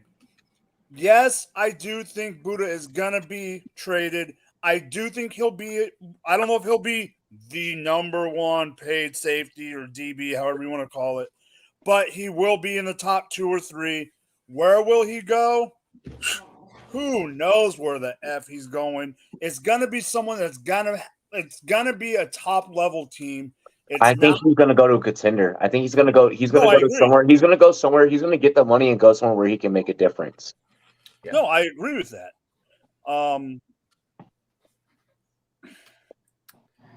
I can't believe I'm gonna say this, and I thought this before the show. I really did. Mm-hmm. Buddha's young, right? Young as fuck, boy. Yeah, he's very young. mean, He's 27. Harrison Smith is on his way out of the league. He helped me. He helped me win an IDP I was ring. just gonna say this, Mike. Harrison Smith. I thought this earlier today. Harrison Smith is coming out of the league, and Wavelengths, bro. I already know that Patrick Peterson liked even though Patrick Peterson is gone. Patrick liked what that team did, and I know him and Buddha probably talk. So hey, I wouldn't doubt it. Go on. Sorry. No, Go on. Man, fuck you. Mike, if you want to continue here and skip me, I'll come back to me since you guys were already. No, Pat, fuck them. Fuck both of them. No, fuck them. Pat, do you want to go first? I am ready to defer. Go for Because it. I feel like you guys can follow a train of thought and a Go conversation. Fine, a binge nerd. All right, Yes. So the only reason I was thinking this, right, was because Patty P didn't get re-signed, right? Mm-hmm. And he played with Patty P. So I think that the Vikings bringing, and this isn't just being Homer syndrome, right? Like, this is actually a real thought I had when Robbie sent me the list. It did cross my mind that this could be a possibility with the Vikings bringing in Brian Flores and him wanting to bring in some younger guys that they could bring in that could work well together. And Harrison Smith obviously is older, but he still played at a high level last year. It could have been better, but he was a pick machine. My biggest thing is that Harrison needs and has needed someone probably the last 2 to 3 years to counterpart him in that backfield in the secondary, and getting a new defensive coordinator. I think that could lead to that. I'm not saying I think it's for sure. I'd like to see him in Minnesota, no doubt though. And I don't think it's like off the board by any means at all. I don't think that it's off the board at all. Well, I think going to, I don't know. I haven't really thought about this of where else he could go, but like Minnesota was the first place in my mind. I was like, man, I want him, but is that like a fan dream? You know what I mean? Like, I think all of us as football fans can go, is that a fan dream that I'm thinking of right now? Or like, is that just me being like the fan of the team? The amount of really quick, like the amount of reality meets fantasy with this from like any format. Like, you know, we touched on the Odell shit earlier. We talked about Sam Howell. You know, we touched on offensive and defensive on both sides because we have guys in our chat that play both fucking sides. But Mike just said, dog. I could see the lines like Leif just said. Like what Mike just said. Harrison Smith, like getting replaced by Buddha. That's some dynasty ass fantasy football shit. It is. And let me say this, like while you just said that too, like I can honestly tell you one of the favorite players, like because of my love for football that I've had, has been Harrison Smith since he got drafted. He's been my favorite player since he came to the team. And when that day comes, I'll still wear this jersey. Like he's on that list as like one of my favorite Vikings to be there because I love the defensive position. I love the safety position specifically. So knowing that time's coming, it's something I could see. But this take with the Panthers, I don't know. Fucking Panthers? God damn. I mean, right now I think it's a little soon to like predict kind of where he's gonna go. Carolina's nasty as fuck. That secondary, that's like, imagine that and Jeremy Chin. How is it that you are dynasty fantasy football friendly on both sides of the fucking ball? Right. How do you do? Are you crazy, the fucking right? Oklahoma City Thunder? Are the Carolina Panthers the Oklahoma City Thunder of the NFL? I don't know. Because think about Oklahoma City Thunder. Their average age is 22.6, and they are a contending team. They are nasty. They are dirty. They are scrappy. They are physical. Yeah. Pat, Patron Saint, do you mind if we step into the confessional, sir? Patron Saint, What do you have to confess, brother Robbie? Patron Saint, fantasy football, Mr. Saint Pat FF. I have a confession to make. I think that the Carolina Panthers might be the most dynasty fantasy football friendly team that there might be as a whole. I'm sorry. That is an astute observation. It may not be agreeable with everyone, but go and sin no more. I shall go and say my seven Hail Marys and pray. Now, a team on that note, on the note of penance, there is one NFL team. What about the Jets? There is one NFL team that needs to do some penance. And they're as close to hell as any team in this NFL. The Arizona goddamn fucking Cardinals. The stain that they are on the NFL at this point. They're making the Lions look like gods. Virgin Mary out there. The Lions team hasn't been to a Super Bowl, but you know who's not 100 but hey, plus games under 500 all time? They're not the Packers out. They aren't the Packers, no. No, I said, Packers have the most wins of all time. I said, but hey, they knocked the Packers out. They had their Super Bowl last year. But the Arizona Cardinals, they need over 100 wins in a row to reach 500 for their franchise's all-time record. You know how disgusting that is? We don't talk about how poverty Arizona is. They are poverty. They are poverty, dude. And now they're saying, well, fuck it.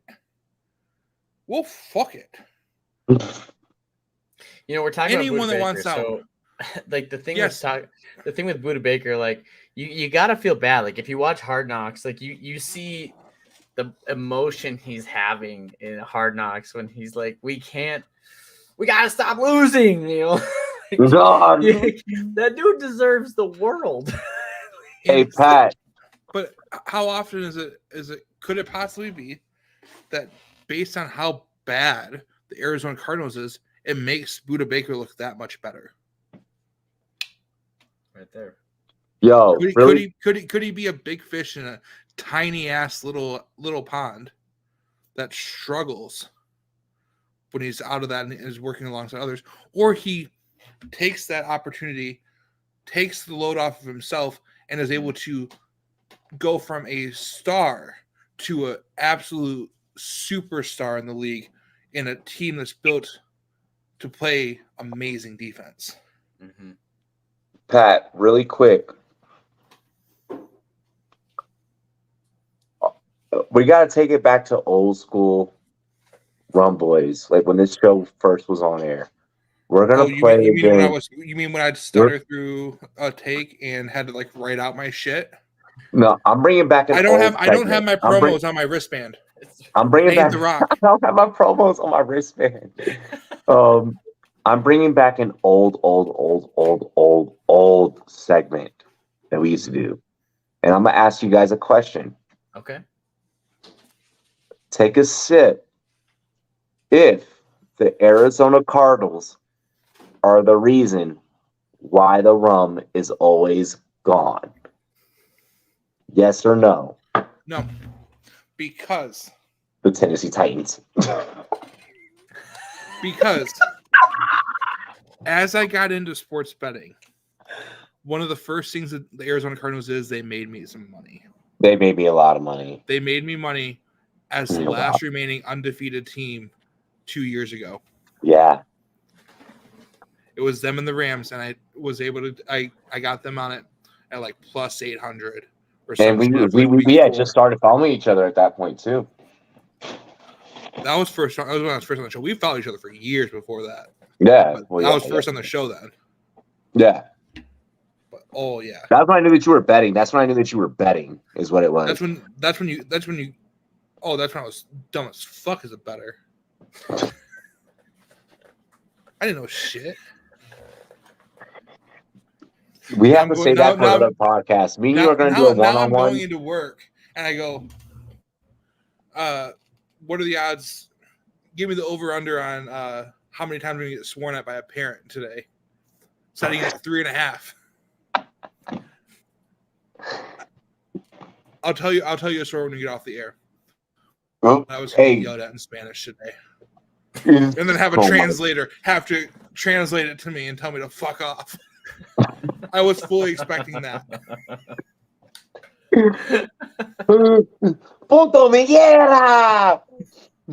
Gosh. Oh, God. Fuck. Penteo!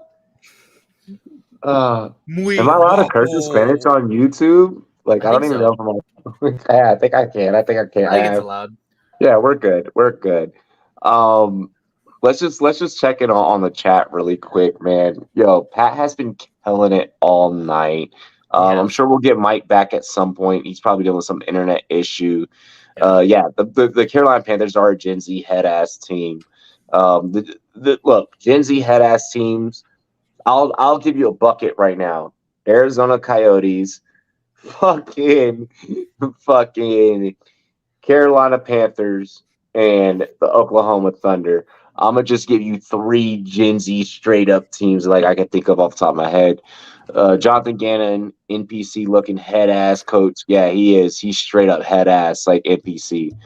Gannon should be the only reason he should stay, but yeah. Quick question. Who wins in 2023? The Arizona Cardinals or the Dillon Panthers from Friday Night Lights? I feel like Matt Saracen can beat the shit out of this defense if Buda Baker's gone. Yo, yeah. All I'm saying is if you got somebody permanent Panthers ain't fucking around. If you got somebody starting against the Cardinals defense, you start them next year. If Buda's gone. Are the Cardinals the new Cincinnati Reds? The Cardinals are new Cincinnati Reds. The Cardinals are the Cincinnati Reds of the NFL. If you see Cincinnati, if you see your baseball teams playing against Cincinnati, yo, go ahead and bet it. Like if you see any team playing against Cincinnati, bet it. What are the Cardinals tanking for? Who knows? What are they trying to get? Do you think they just like are so to the point where they just want to restart? I think we are. So I'm gonna be realistic. I feel like the Arizona Cardinals are still trying to even figure themselves out. Like I feel like that they I asked myself, what is this team's identity? And I don't know. I don't even think is they this know. Team like week 8 gonna go on bye week and come back with a new haircut and a dyed hair and a nose ring or some shit? Dude, right? Straight looking like fucking Lil Uzi Vert. I don't even know who I am anymore. I don't even know who I am. I'm just discovering myself. New season. Bro, I'm so out. Like, and if we were to think of the Arizona Cardinals as a stock, and I shouldn't do that because of my job, but if we were to think of them as a stock, I'm out on this. I'm completely bearish, bro. I'm completely bearish on the Arizona Cardinals. I'm not buying any piece of this team. I'm not investing. There's no need for you to invest. Let someone else in your league take that headache. Can it get worse though? Like this. Stop. Let's not go there. Let's not even. We got 30 minutes left of airtime. Let's not even, bro. Because we can roast these motherfuckers all day. They're almost in fucking Houston, Texas territory, and we roasted Texas a lot. And the Texans are on the come up. The Texans are on the come up. Until he is out of there, I feel bad for this guy. I'm right with you. He has a potential to lose out. That's right. Hopkins is one of the best receivers to be on his career. If he gets stuck there and doesn't get traded. When's the last time we dedicated this much airtime to Arizona sports, period? I mean, we don't hate on the Coyotes enough. We don't hate, bro. We've never said, fuck the Coyotes. When's the last time we said a word about the Diamondbacks? Is that even they beat my Dodgers recently? Is that even an MLB team anymore? I don't know. Yeah, Diamondbacks are ass. The Suns are good. I feel like the Cardinals are confusing. Arizona, Phoenix, Glendale. I'm talking to y'all, Flagstaff, Can the Arizona Cardinals Tucson. simply sell the team back to St. Louis? So there's 2 sets of St. Louis Cardinals. St. Louis gets their NFL team back. Everyone's happy. I just feel like it's confusing, And right? Like they you make a signed- move they to signed go get teams- D-Hop, and then Sign you the don't do players both anything. teams. Anyways, If you make, I if you love make that the take, but at the same if you time, make the fuck. 40, if you make the MLB 40, you can play extra on the NFL 53. Like you can have a bonus quarterback. I'm done with this. Yo, this all right, man. anyways, This man has been I'm not even unhinged. smoking anything. Like this is just my brew. Yo, I mean, all right. So here's what I'll say. And- I'll say about AZ Sports. The best thing that you have is Devin Booker. You have the Suns roster. You have Keller, Matthews, and Nyes. Like that's what you have as Arizona Sports. Okay, you have Randy Johnson when he was a Diamondback, but he's a Yankee basically. Like you look at Randy Johnson. I mean, I look at Randy Johnson as a Diamondback because I grew up in that era. mm-hmm. I mean, but if you're an Arizona sports fan, you know that you're dog shit. Like you have to know that you're dog shit in But who's an everything. Arizona sports fan? I know a couple. I know a couple actually. I live in Colorado, so I know a lot of Arizona. Yeah, you're looking at the total number of people out there though is just not enough. It's not. No. You're not It's building a fan base. You're not building what Detroit has. You're not building what even like a Milwaukee has. Like there's more people. yeah. That's fair. Maybe that's a market that could use our help. Like there's not a number of youth in that area to build up around sports. Yeah. So yeah, you're not gonna have Arizona-born athletes, or you're gonna have Arizona-born athletes that move to Florida or move to Texas. St. Pat, we've do you have an extra tab open? Always, I have like 12. Do you want to pull up these? Here, we're gonna get into one quick NBA topic. And then while we do that, do you want to pull up some NHL Stanley Cup ranking position? Yeah, odds. Yeah, get us some odds. Yeah. So let's switch gears over to the National Basketball Association. I am purposely saying it like that to buy Pat time to be able to get this loaded up and get screen share ready when we get into our NHL topic of the night, which is dope because I have a guy from Minnesota and I got a Michigan guy. Like we're solid on this when we close out the show. We're gonna get into the NBA really quick. Never, and I mean literally, mathematically, more impressively, never. In either conference, has there ever been a 7 seed to make it to the NBA Finals? Mm-hmm. This year is different. You have the 17 championships and a LeBron James team rostered Los Angeles Lakers sitting in 7 at the West. We know the East is still working some shit out. Mm-hmm. We talked about some finals dark horses last week, and we talked about some finals talk last week. We're just gonna focus in on this one team. They started 2-10. Shit was not looking good. Yeah. Could this LeBron? I'm putting emphasis on like the fact like it's LeBron. Could this LeBron James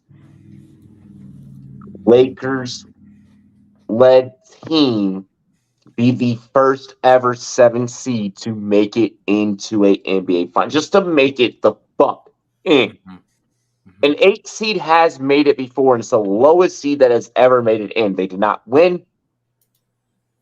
So just want to add that basis. Right. Notorious. So I love the optimism you have. And let me just say this before I continue. I know it ain't happening. We've been on Stacks, right? And we've talked about this, and everyone knows on Stacks that I was raised by my dad on Chicago Bulls. and I am a Bulls fan because of Michael Jordan at the end of the day. And like, I don't have any hate. I don't have any hate towards LeBron James. I think he is a player of this decade, of this generation. He's that. He is. I just don't think the Lakers can get there. They barely pulled it out, and I don't know how far that gets you going forward. But I want to say this: momentum is a huge thing in sports, and when you can get in, anything is possible. And I think that LeBron, being the player that he is, and we know him to be when he's fully healthy and ready to go, he's been to the finals a lot. So I'm not saying it's not impossible, but it's going to be a task. I would love to see my Bulls in there, right? But I'm not going to say it's impossible. And if they get in, it's dangerous. LeBron's dangerous in the playoffs. He's kind of like Brady whenever he got to the playoffs. He's dangerous. It's different football when Brady got into the playoffs. It's different basketball when LeBron James gets into playoffs. You are not safe until that clock hits zero. Yeah, you're not. Yeah. So I'm not going to say it's going to happen. I'm going to say it's possible. I think that we walk. I think that we battle. I don't think we walk through the Grizzlies. I think we battle through the Grizzlies. Yeah. You know, Derrick Brooks get fucked. John Morant get fucked. The whole world is pretty much against Memphis right now. The whole world. Right. You go on TikTok, you will find a fuck Memphis Grizzlies TikTok on that algorithm. Like, you just type in anything Memphis Grizzlies, you're gonna find someone hating on the Grizzlies. Like, and I'm a Lakers fan. I'm a Dodgers fan. Yeah. I get more hate in those two sports than any fucking fan base there is. My girlfriend's a Cowboys fan. Any bar that we walk into, she won't even put on her star chain. You know what? Tell her to put that thing on. I mean, yeah, you got me with you, and you know I'm big strap. Be proud of it, man. That's your team. That's your team. I wear this everywhere I go. She's a Cowboys fan. I wore this literally to Get you a Lambeau Vikings Field. chain, motherfucker.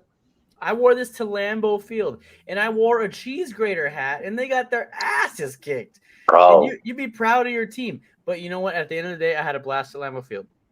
I wore my back when we were still the Redskins. I wore my Skins jersey to a fucking Broncos game, and they still harbor onto the fact that we pushed their shit in, bro. They still harbor onto it. Yeah. Still. They hate seeing burgundy and gold. I'm like, how? Do you know how many reses are around here? Pat, your thoughts. We've never seen this. We've just look. And before you answer, we've never seen. I don't get to watch as much NBA. Mm-hmm. Yeah. It's dangerous, man. When LeBron is in those playoffs, I don't get to watch. dangerous. I don't get to watch nearly as much NBA as I used to. My life's gotten busy. The teams that I want to watch are often playing on the West Coast. Right. They're starting time at 9:30, 10:30 Eastern. I like if I get to watch a half of games. Even living in the East Coast, watching the Bucks, who I enjoy watching. Probably I enjoy watching the most just because they're actually. That's my really fiance's team. I watch them too. I am a Packers fan. I'm a Pistons fan. I became a Pistons fan in the 04. I remember we all whooped our ass. I was 9 years old at the time. Like, I remember going to beat ups and being there through the Eastern Conference Finals. But when it comes to big ups, watching LeBron knows how long the postseason is. Yeah. In a way that no other NBA star knows. Most in a way Durant that most understands it. Durant understands it. Steph gets it. But LeBron lives it. LeBron's ready to play 35 more games. 30 more games. He's ready to go the distance. watching him play the last couple games of the season, he was draining shots. He was feeling himself. What did he do in the bubble? The Mickey Mouse ring that no one cares about, no one thinks actually matters. He conserved energy. He played it safe. He played defense when it mattered most. He knew how to orchestrate. Yeah. People hate on his defense or how he takes shifts off. Well, in a game where you score on 50 different possessions a game, it doesn't make a difference if your team's in there. If they're not passing that 8-10 point lead point marker. And then he can lock you down 1 through 5 better than anyone in the league. I think it's going to be interesting NBA playoffs. That's what it's going to take. What did we see last year, though? We saw a hell of a lot of injuries to star and elite players. Yeah. We saw teams playing with guys on hurt ankles. We saw teams hoping that guys would be back by game 4 and having to sit out games 2 and 3. There needs to be some luck to get through the playoffs. It's a 30-game sprint. Right. Lakers can do it. Lakers have a team in the depth that they turned it around with LeBron out, with AD missing time. He's valid. I saw He's a valid. graphic or He's valid. I saw a quote tweet yesterday of someone saying, someone quoting whoever's got the Lakers first round pick from this year. They had been bragging in early October or early November of the Lakers are 2-10. We've got the number 1 overall pick. And now it's turned around. This team is way hotter than their 44-win season has to show. All about the moment. It's all about the moment. Team could easily be a 50-55 win team, and we're having a completely different conversation about it. In terms of most dangerous 7 seeds, this team is the most dangerous 7 seed we've ever seen. Yeah. Better than any 7 seed ever coming out of the East. Are you betting this finals, like this playoffs? Like, I mean, I know you are. I already know the answer, but I mean, it's sounding for the chat to even question what you're probably about to do or say. I mean, it sounds like you're ready to punch Vegas in the mouth. Do you like, want it honestly. now, or do you want it with hockey? Do you want it now, or do you want it with hockey? Because I'm taking the same strategy for both. We can save it. We can save it. We can save it because we're about to get in. We're about to get into that. Go to the hockey.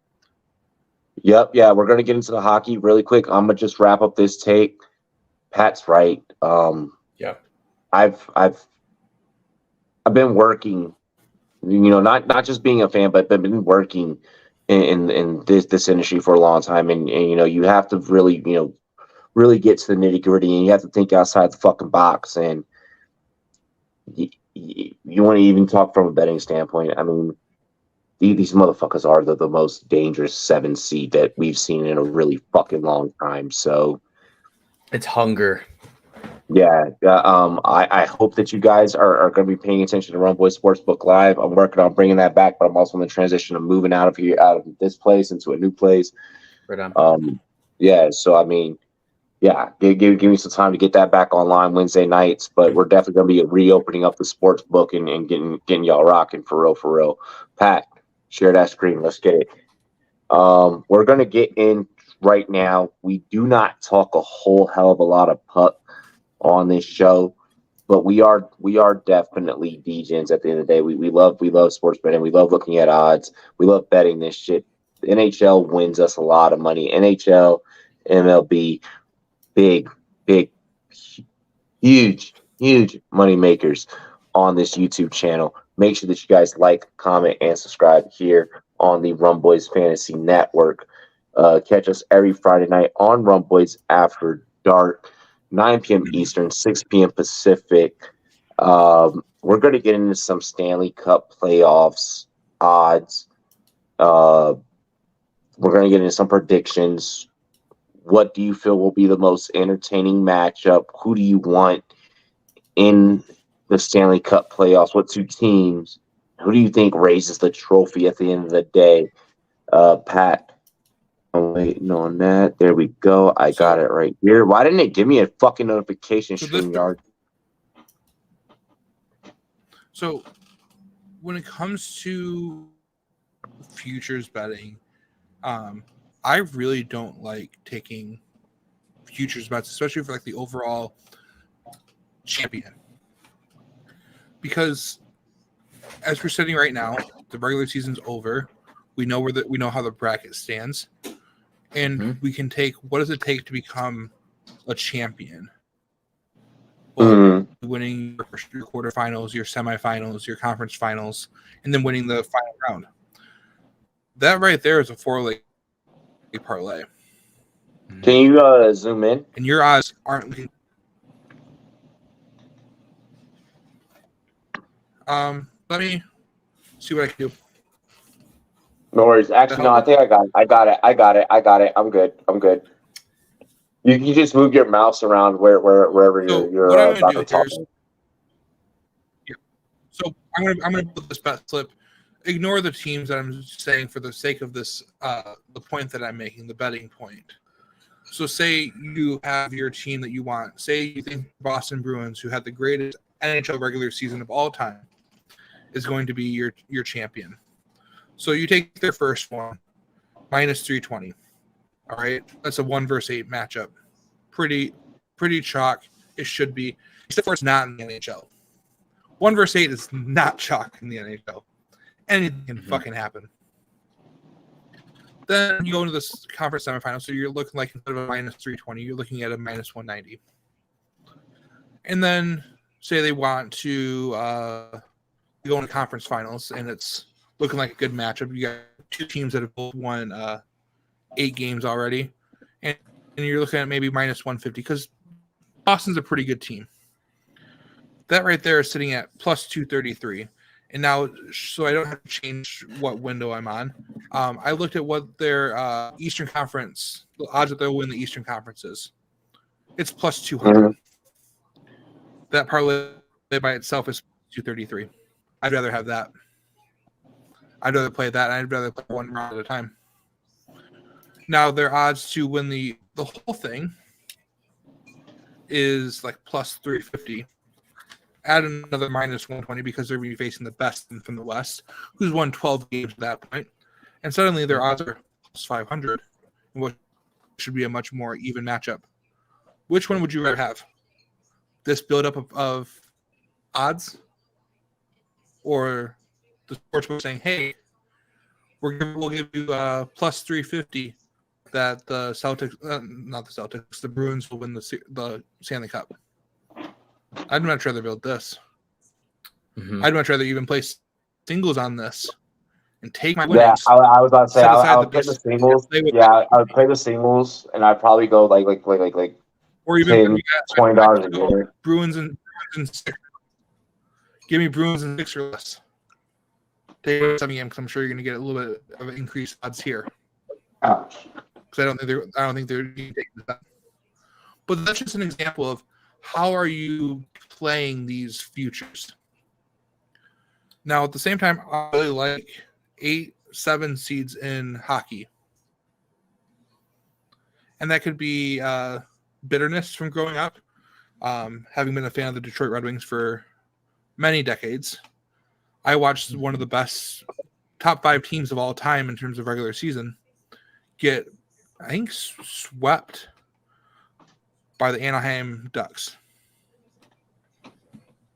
Jean-Sebastien Giguère had the playoffs of a lifetime, got himself a huge contract for it, but stopped the best offense in the league, best power play. He had him scoreless for like 9 periods in a row. Thinking hockey, one bad bounce, a bounce off the skate, a tip in up front, changes a hockey game faster than any other professional sport, in my opinion. People don't like watching hockey moves too fast. Our attention span can't actually handle it. Love it. So get out there and enjoy some NHL hockey the next month or two. No, You don't even have hell to. yeah. You don't even have to know players. Just enjoy the pure. To the people that question why people watch hockey, I just want to point this out. The players play hockey because they love to play.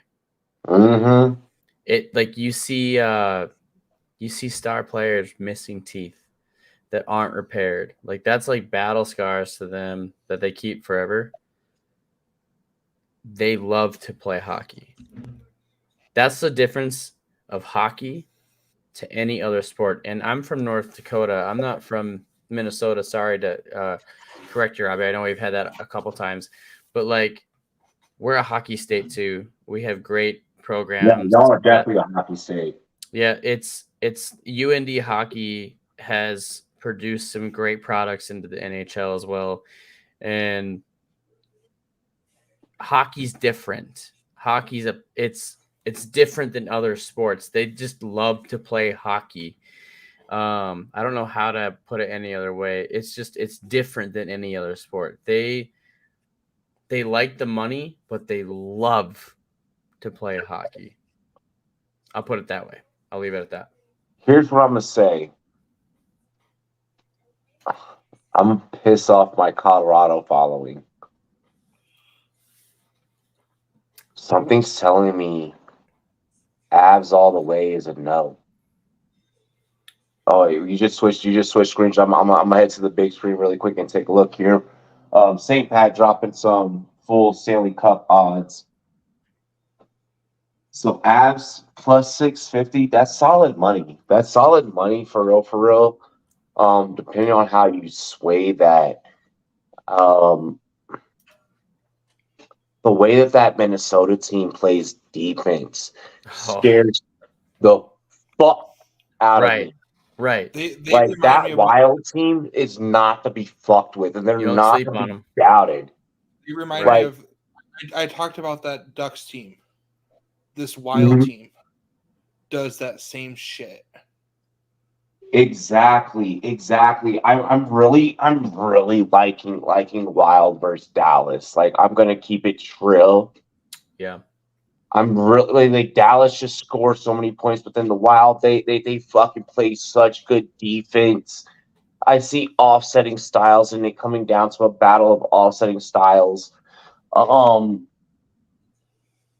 Yeah, fuck. For me, those are the ones that when it comes down to a two that I really want to see play against each other.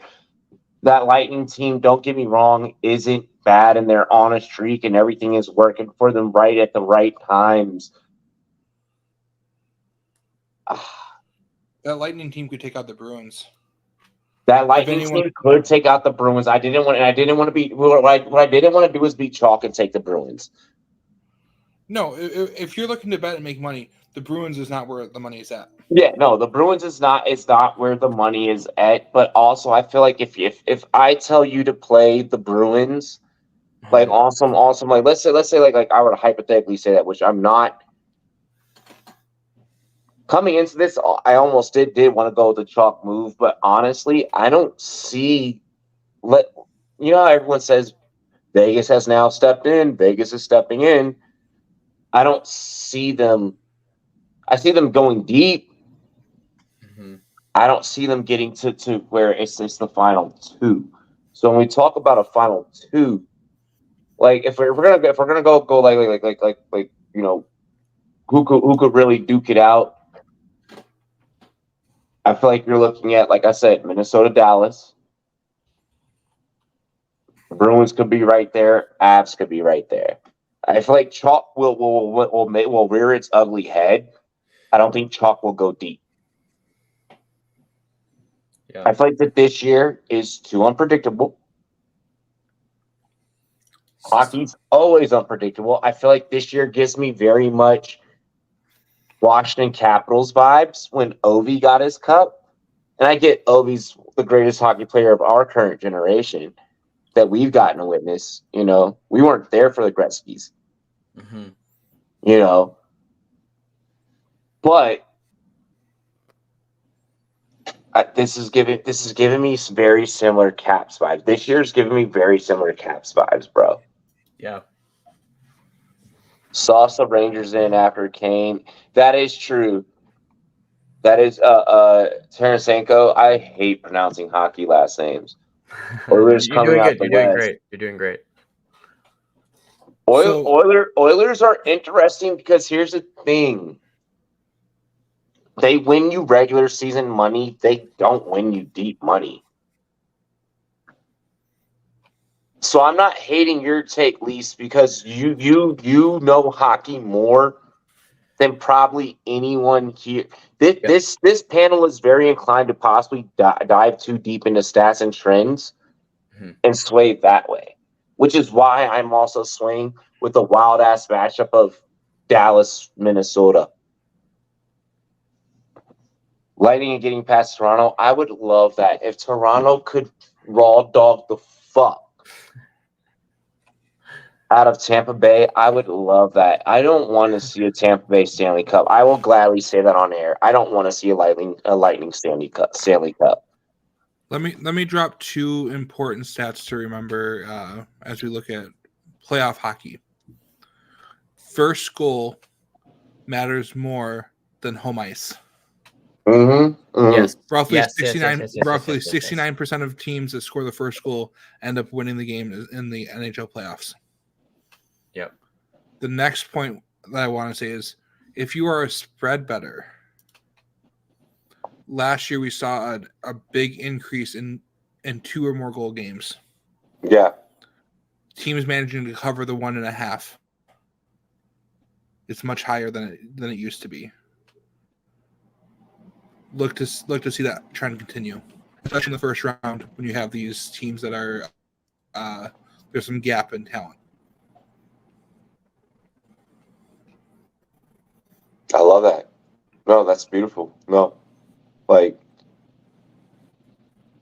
Sorry, I'm looking at. I don't get to watch. You get a home looking team at the standings right now. Yeah, if you get a home team, takes a early 1-goal lead. Take them at the 1.5.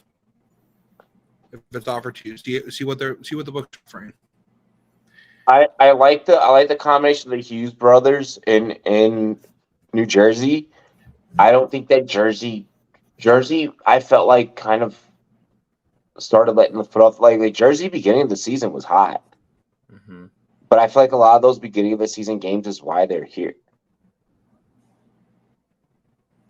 You know, so that's my concern with Jersey.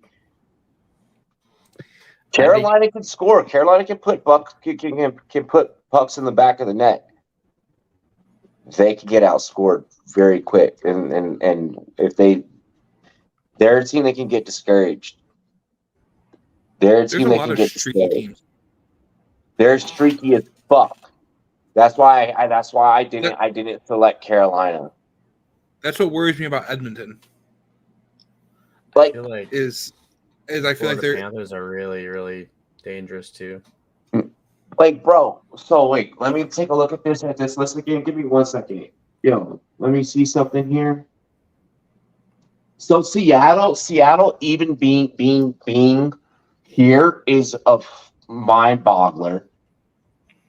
The Islanders, any team that plays the Islanders this Stanley Cups, just play the over in that match.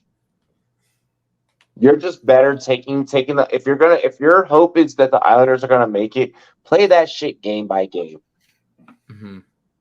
Like for real, like the Islanders window.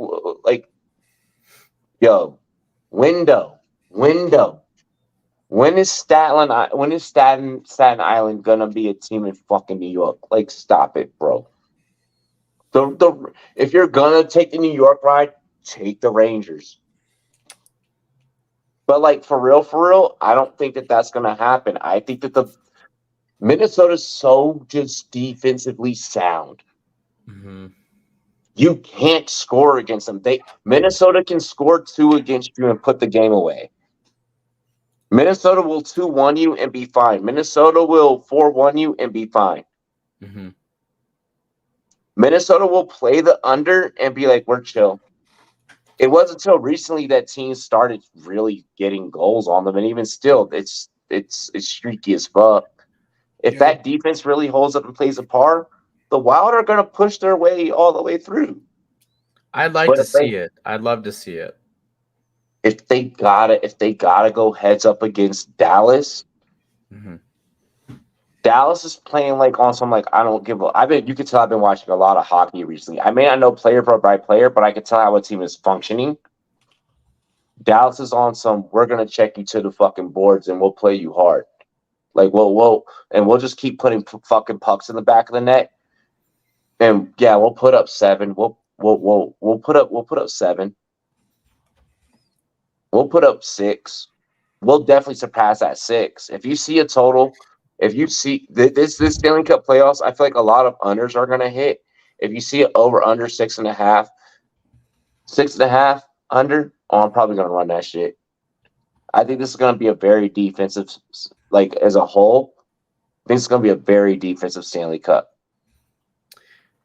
As it should be. I think everybody undervalues the quality of a good goalie. And the guys that are in front of the goalie, right, on defense, I think that gets undervalued a lot because everyone gets so obsessed with the fact of scoring. But it's who can stop The goalie's your key.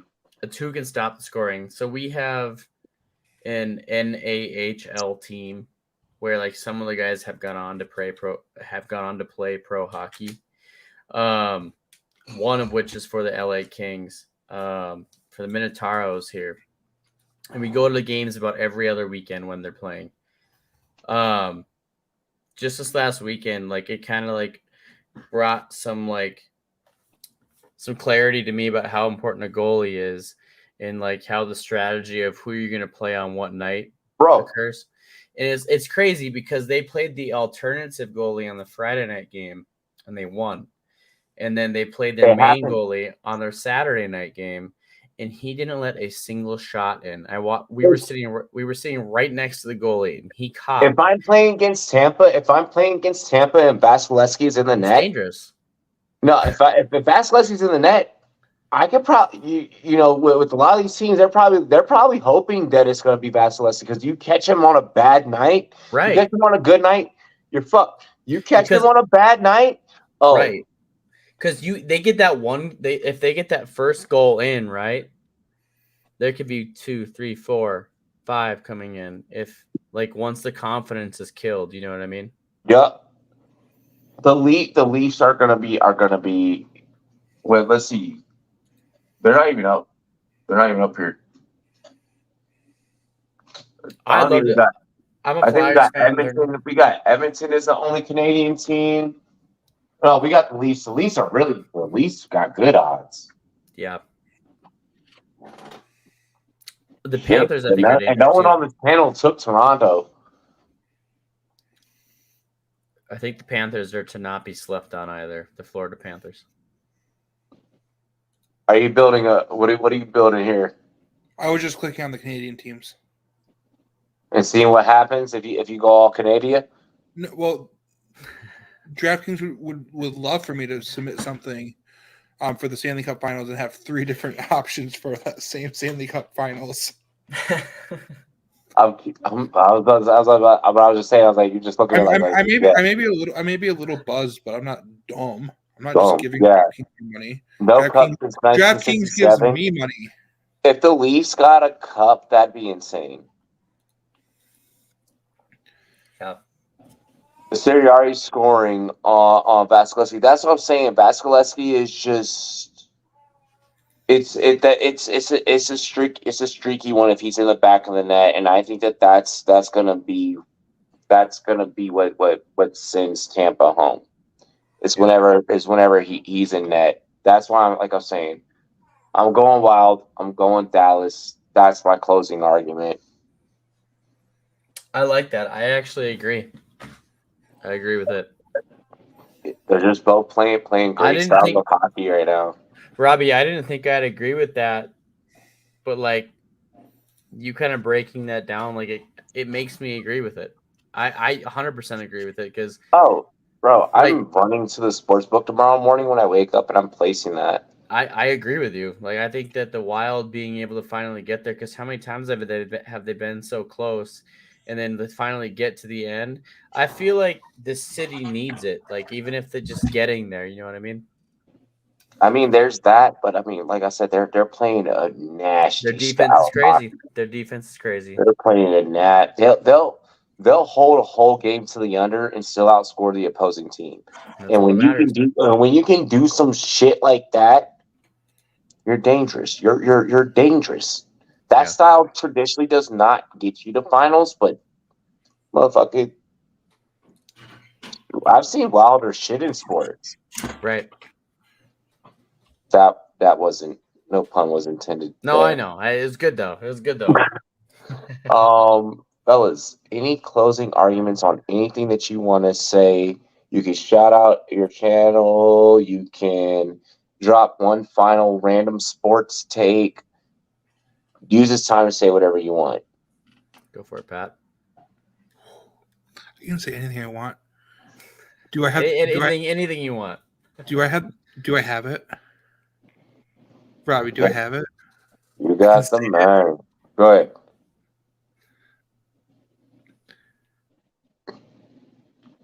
No, I'm not gonna do that. No. You see, I was gonna say no and then cut myself off, like just take myself off the channel. But no, I'm not gonna do that. I got nothing to say. I'm just living life, trying not to get yelled at in Spanish. I'm coming up with these sports takes. They're great. Pulling them out of my ass. My farts smell like flowers now on this channel. Let's go, bro. Yo, maybe I should drink on this show more often. Maybe I should drink on this show more often. Bro, you killed it tonight. You for real killed it tonight. Yeah, delivery was on point. To truly kill it tonight, I would need to be in a kilt from Scotland. You see, but I'm Irish. Bloody hell, mate. I'll throw down in the alley. Notorious. So, nothing to contest on what we said tonight. I think that a lot of the stuff was agreed on. I think for me, it's been a pleasure to be back on here, and I love the comeback. For a lot of people that don't know about me, I was the Avenged Nerd on Twitch. I just recently started a rebrand, rename everything on my channel. You'll see the Notorious Nerd is exactly where you can find me at Twitch.